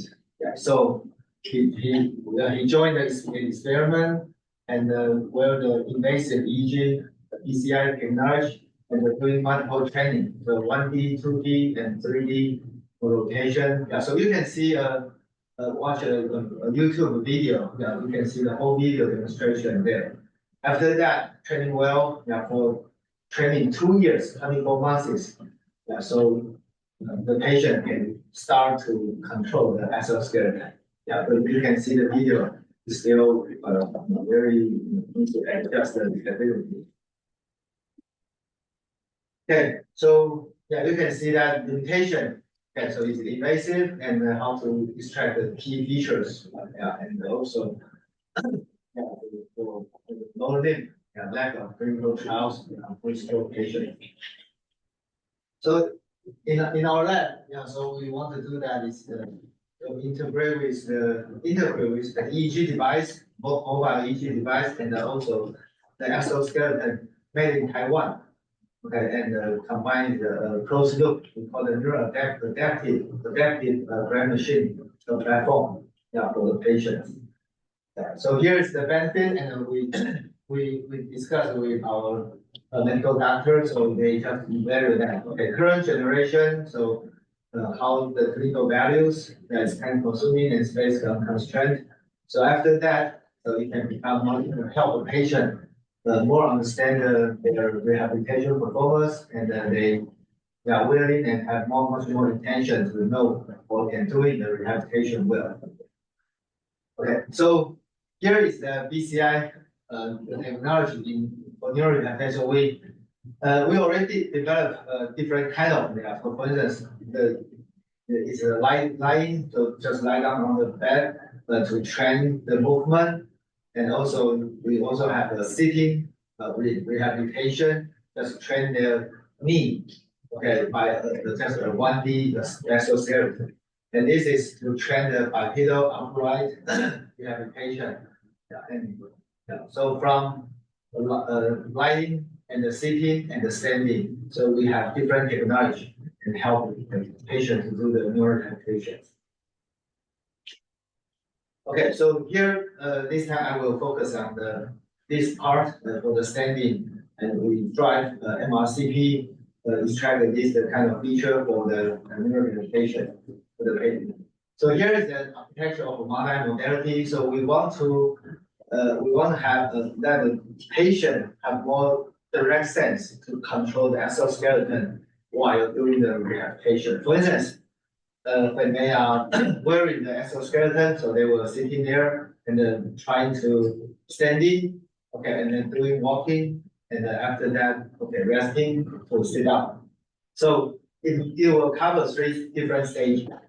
So we use 3 different models. So like when they want to standing, so we can use the engagement, concentration level to train their their brain set. Yeah. After that, concentration level is increasing, so then we can control the exoskeleton to standing. After that, so we will extract the movement related cortical potential and some other activities, yeah, to activate the control the exoskeleton walking stage, to do the rehabilitation. So after training, multiple times, as the patient become tired, okay, or they think that it's already enough for triangle walking stage, so then they can just close their eyes to resting, and then it will trigger the pattern in the occipital region, and then exoskeleton can send a command, come close to sit down.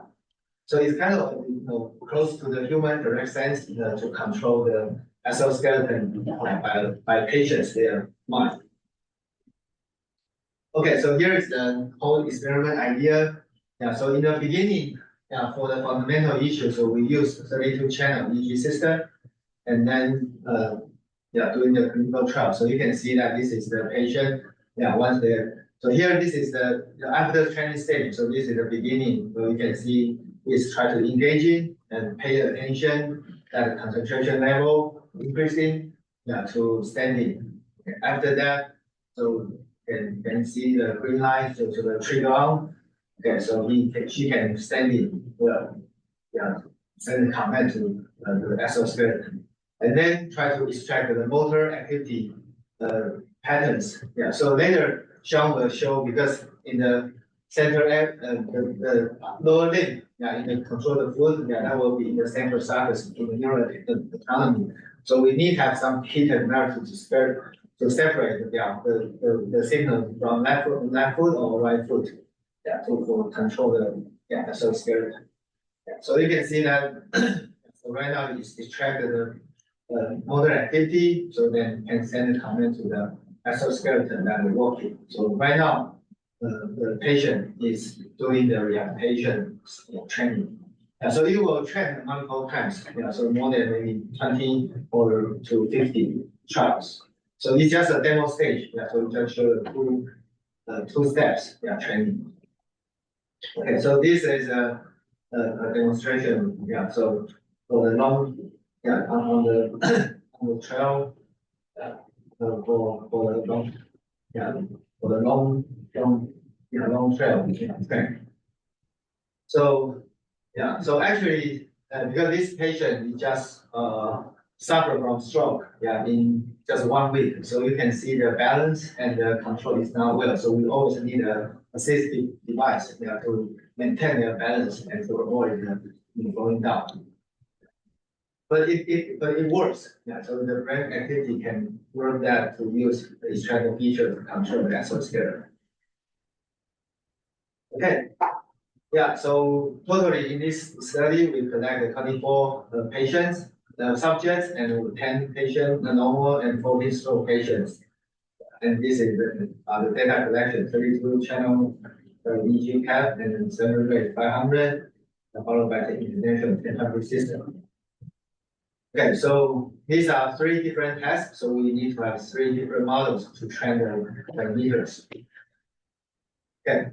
So it's a working model, different. So in this, there are some innovation here. So we use we developed we call it topological convolution neural network.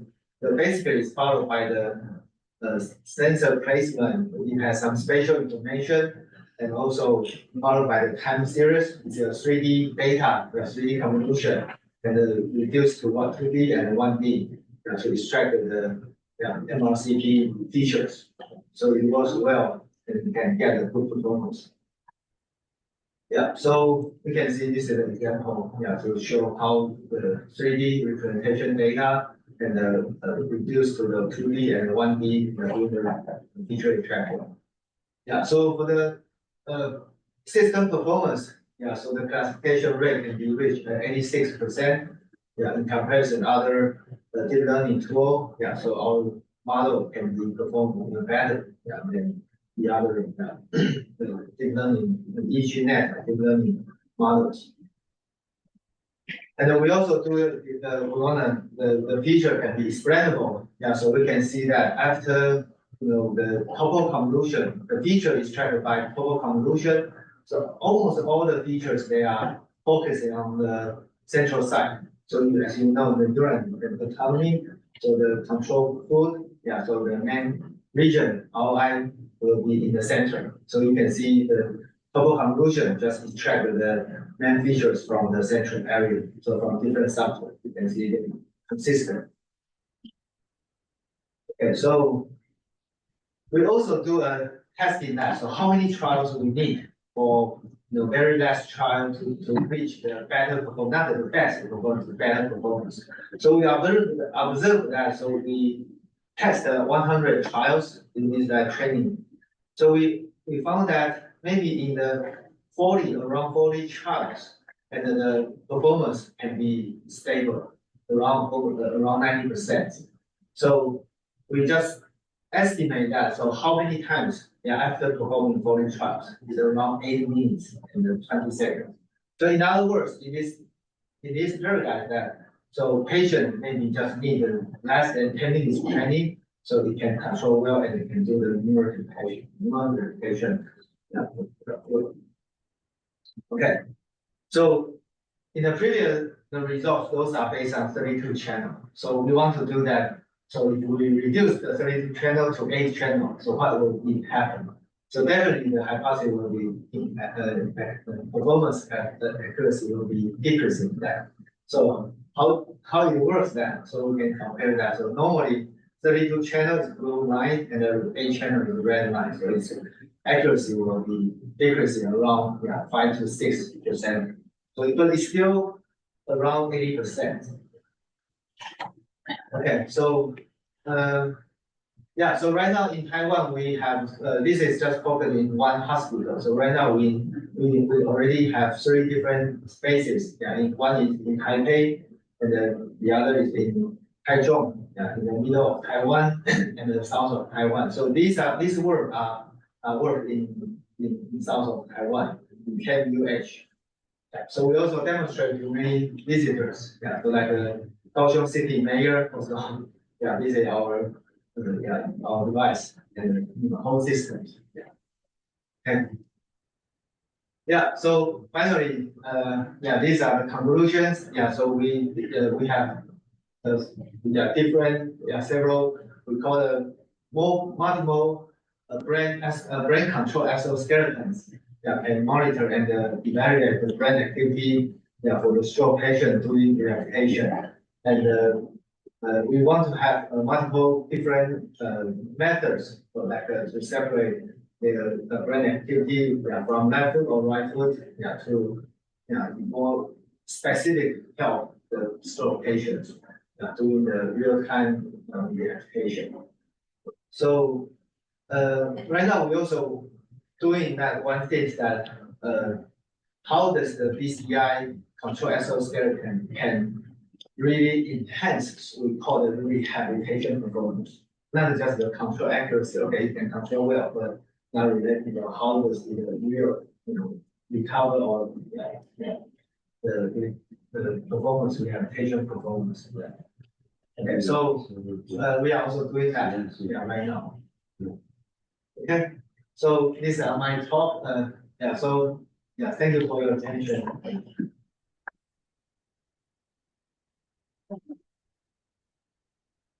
Thank you for the talk.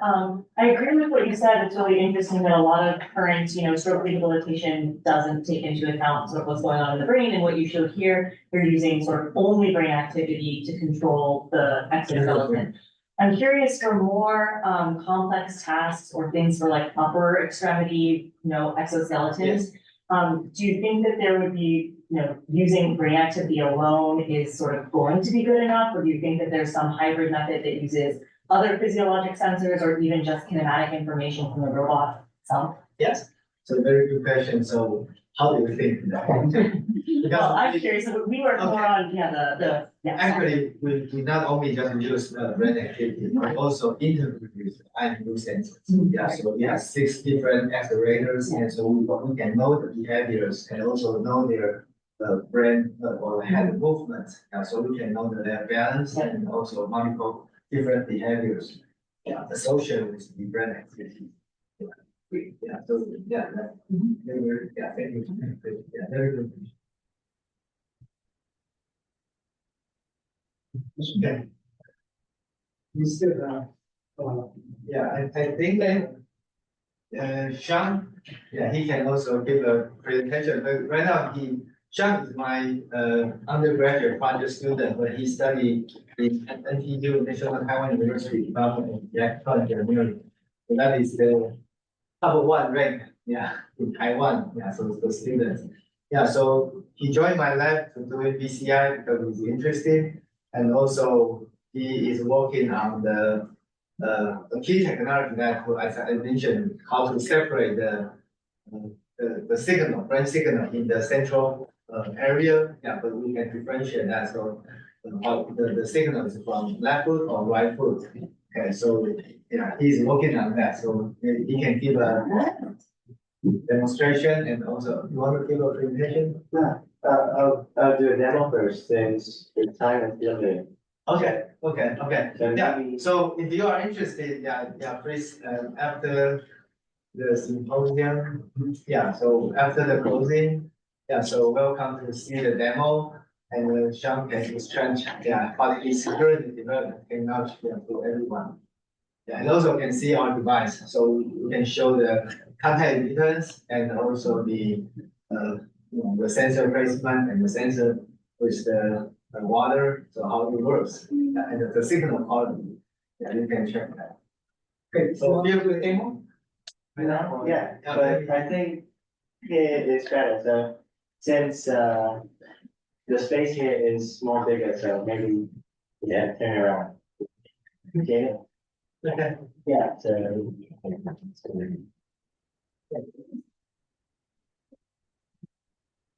Let me move the camera.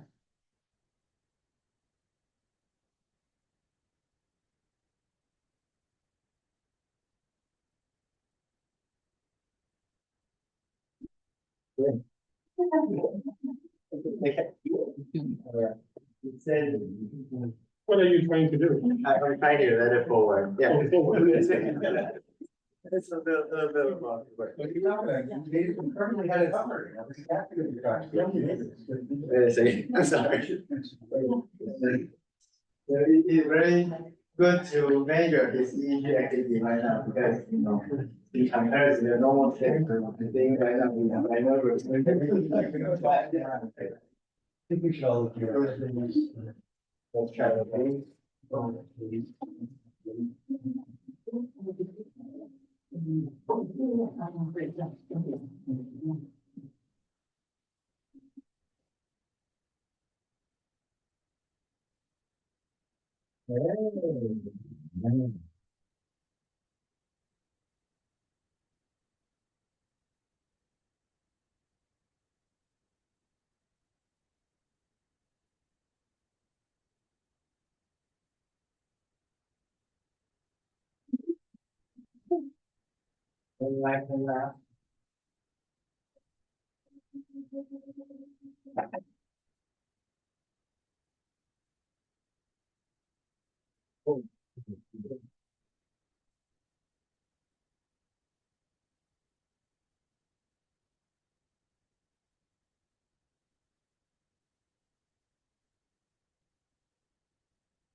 Probably it's a very different thing to like doing it in front of everyone. I want to explain that, when we are performing, you do the study, so we always have a few event on set, but this is a real demonstration. So what is one signal, what is stimulus will be a cue, or, so this is very current event. So thirdly, study, you need to, followed by the tempo or followed by the behavior, so to induce. And because in the real situation, there is no such cue or stimulus. No. It's not ending. Not ending. You are so happy. Wait, let me invent it now. Yeah, just actually, I'm not too sure why this is not ending. So yeah, but actually, it's So multiple comment you work really well. yes, appreciate it. Yes. Probably when they were showing it.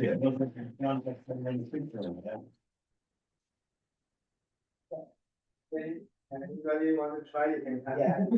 Actually, can test if anyone wants to try. So can you explain, so what is it doing? Oh, actually, it's actually only 3 comments. Yeah. Yeah, I'm just curious, yeah, did you focus on alpha wave, theta wave?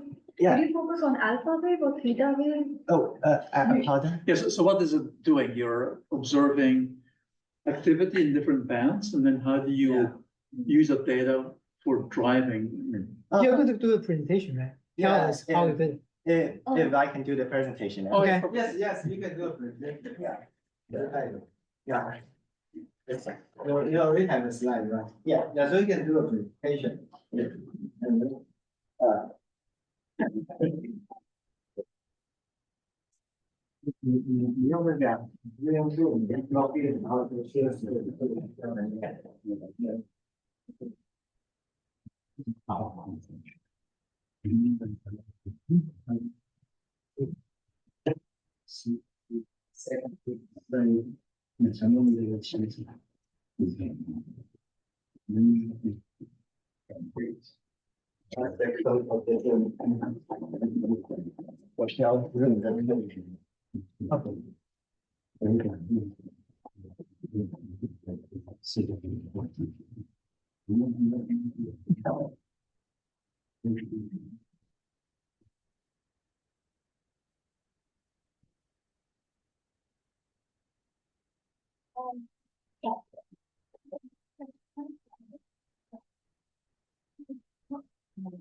The meeting owl is not really.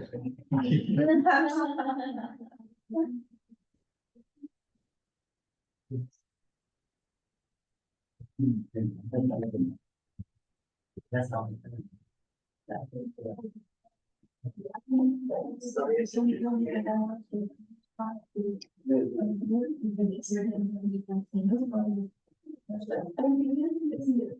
You can just share a screen.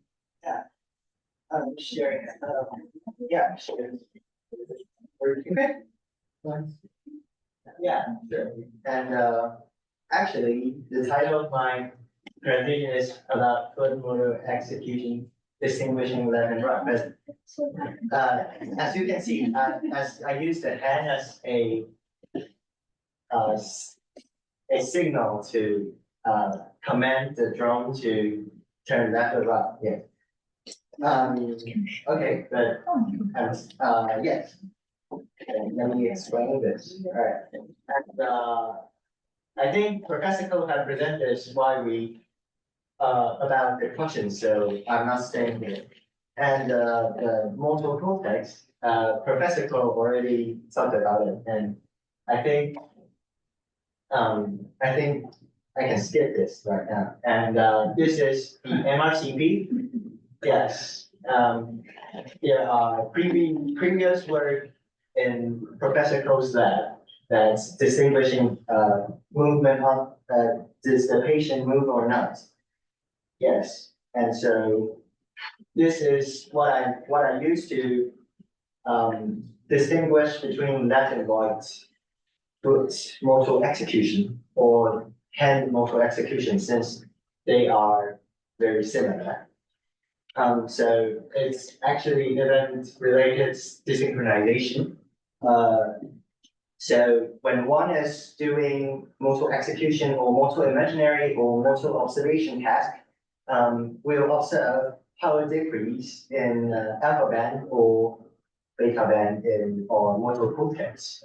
So namely the hand part and the leg parts of our motor cortex, we can both see the PRD and there, yes. So are you using multiple electrodes or just one? I use 2 electrodes, C3 and C4, yes.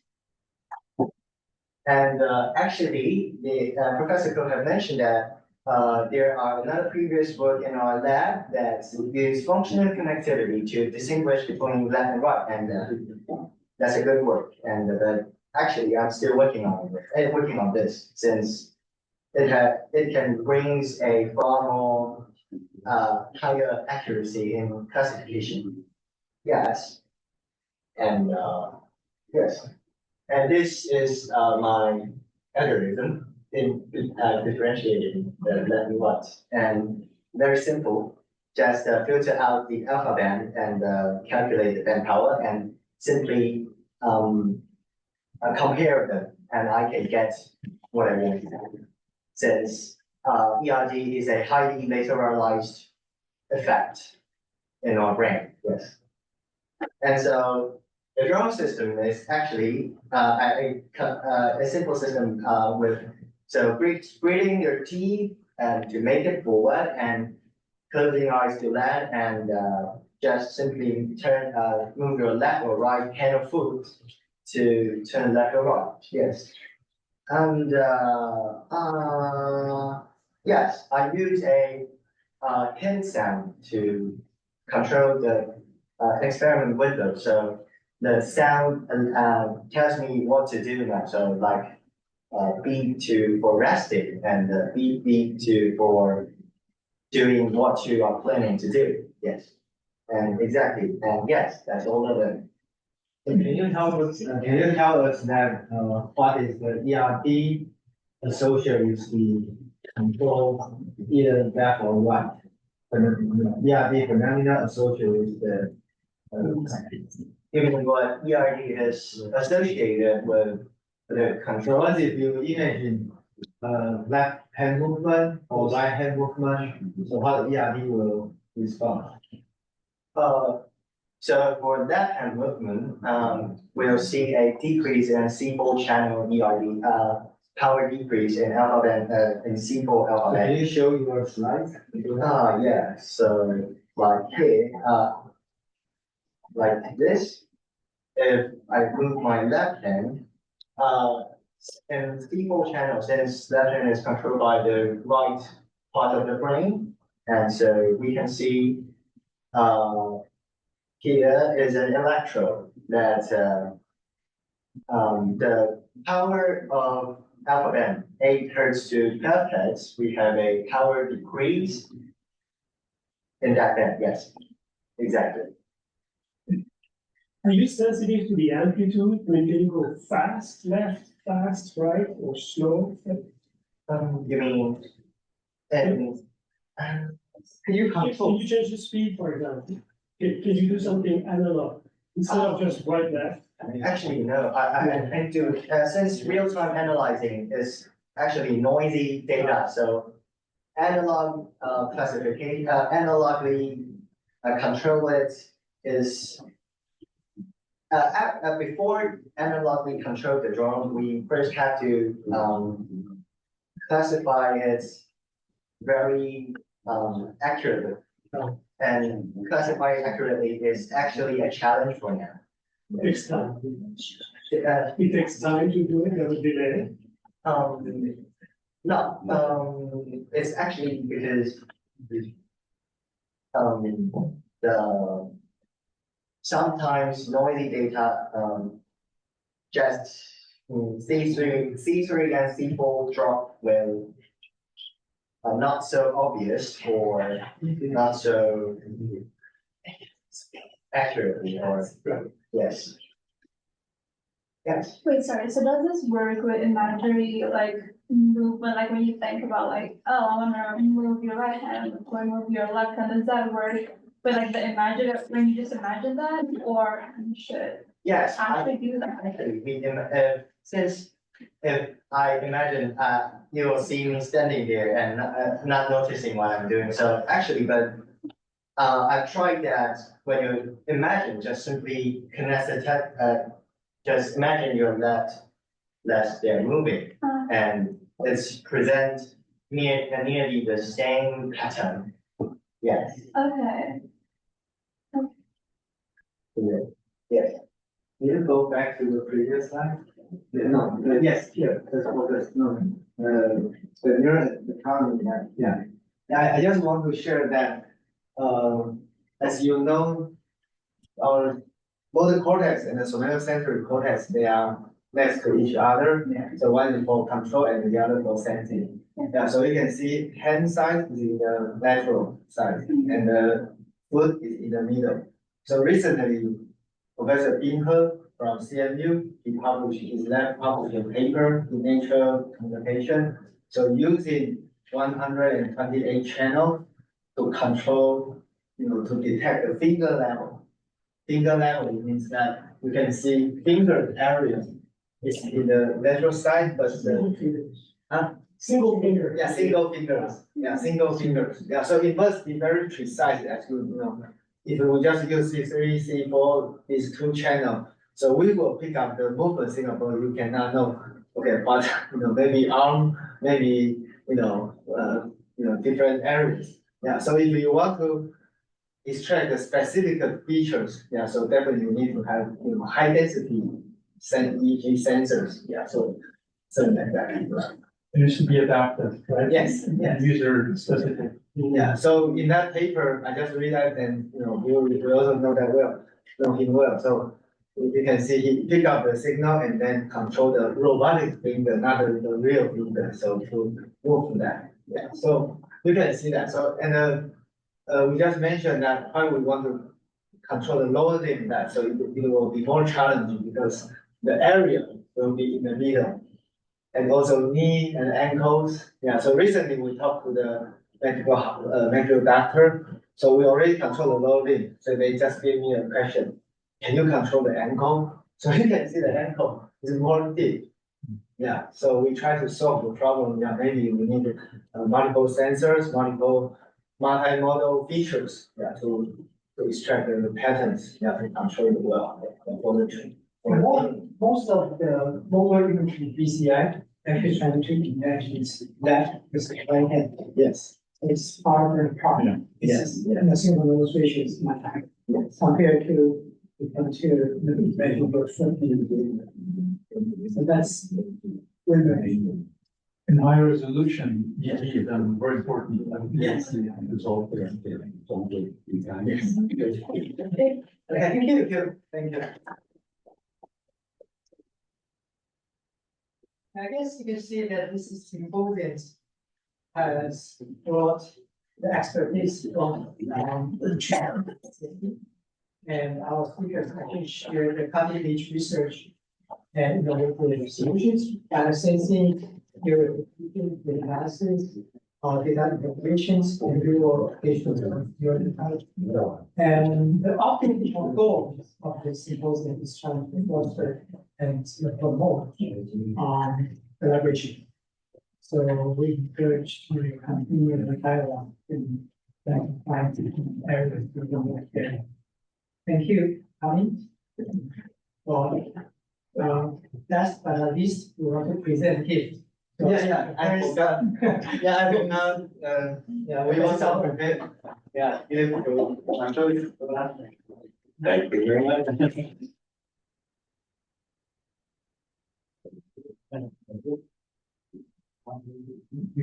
Thank you for the invitation.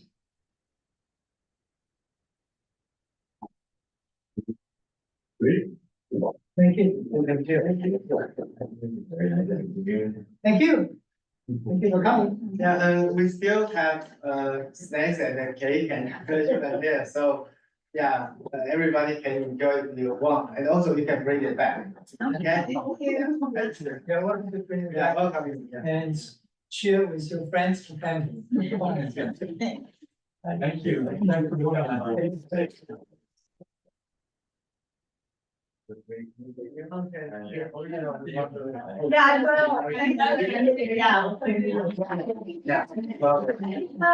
Yes, thank you for the people online.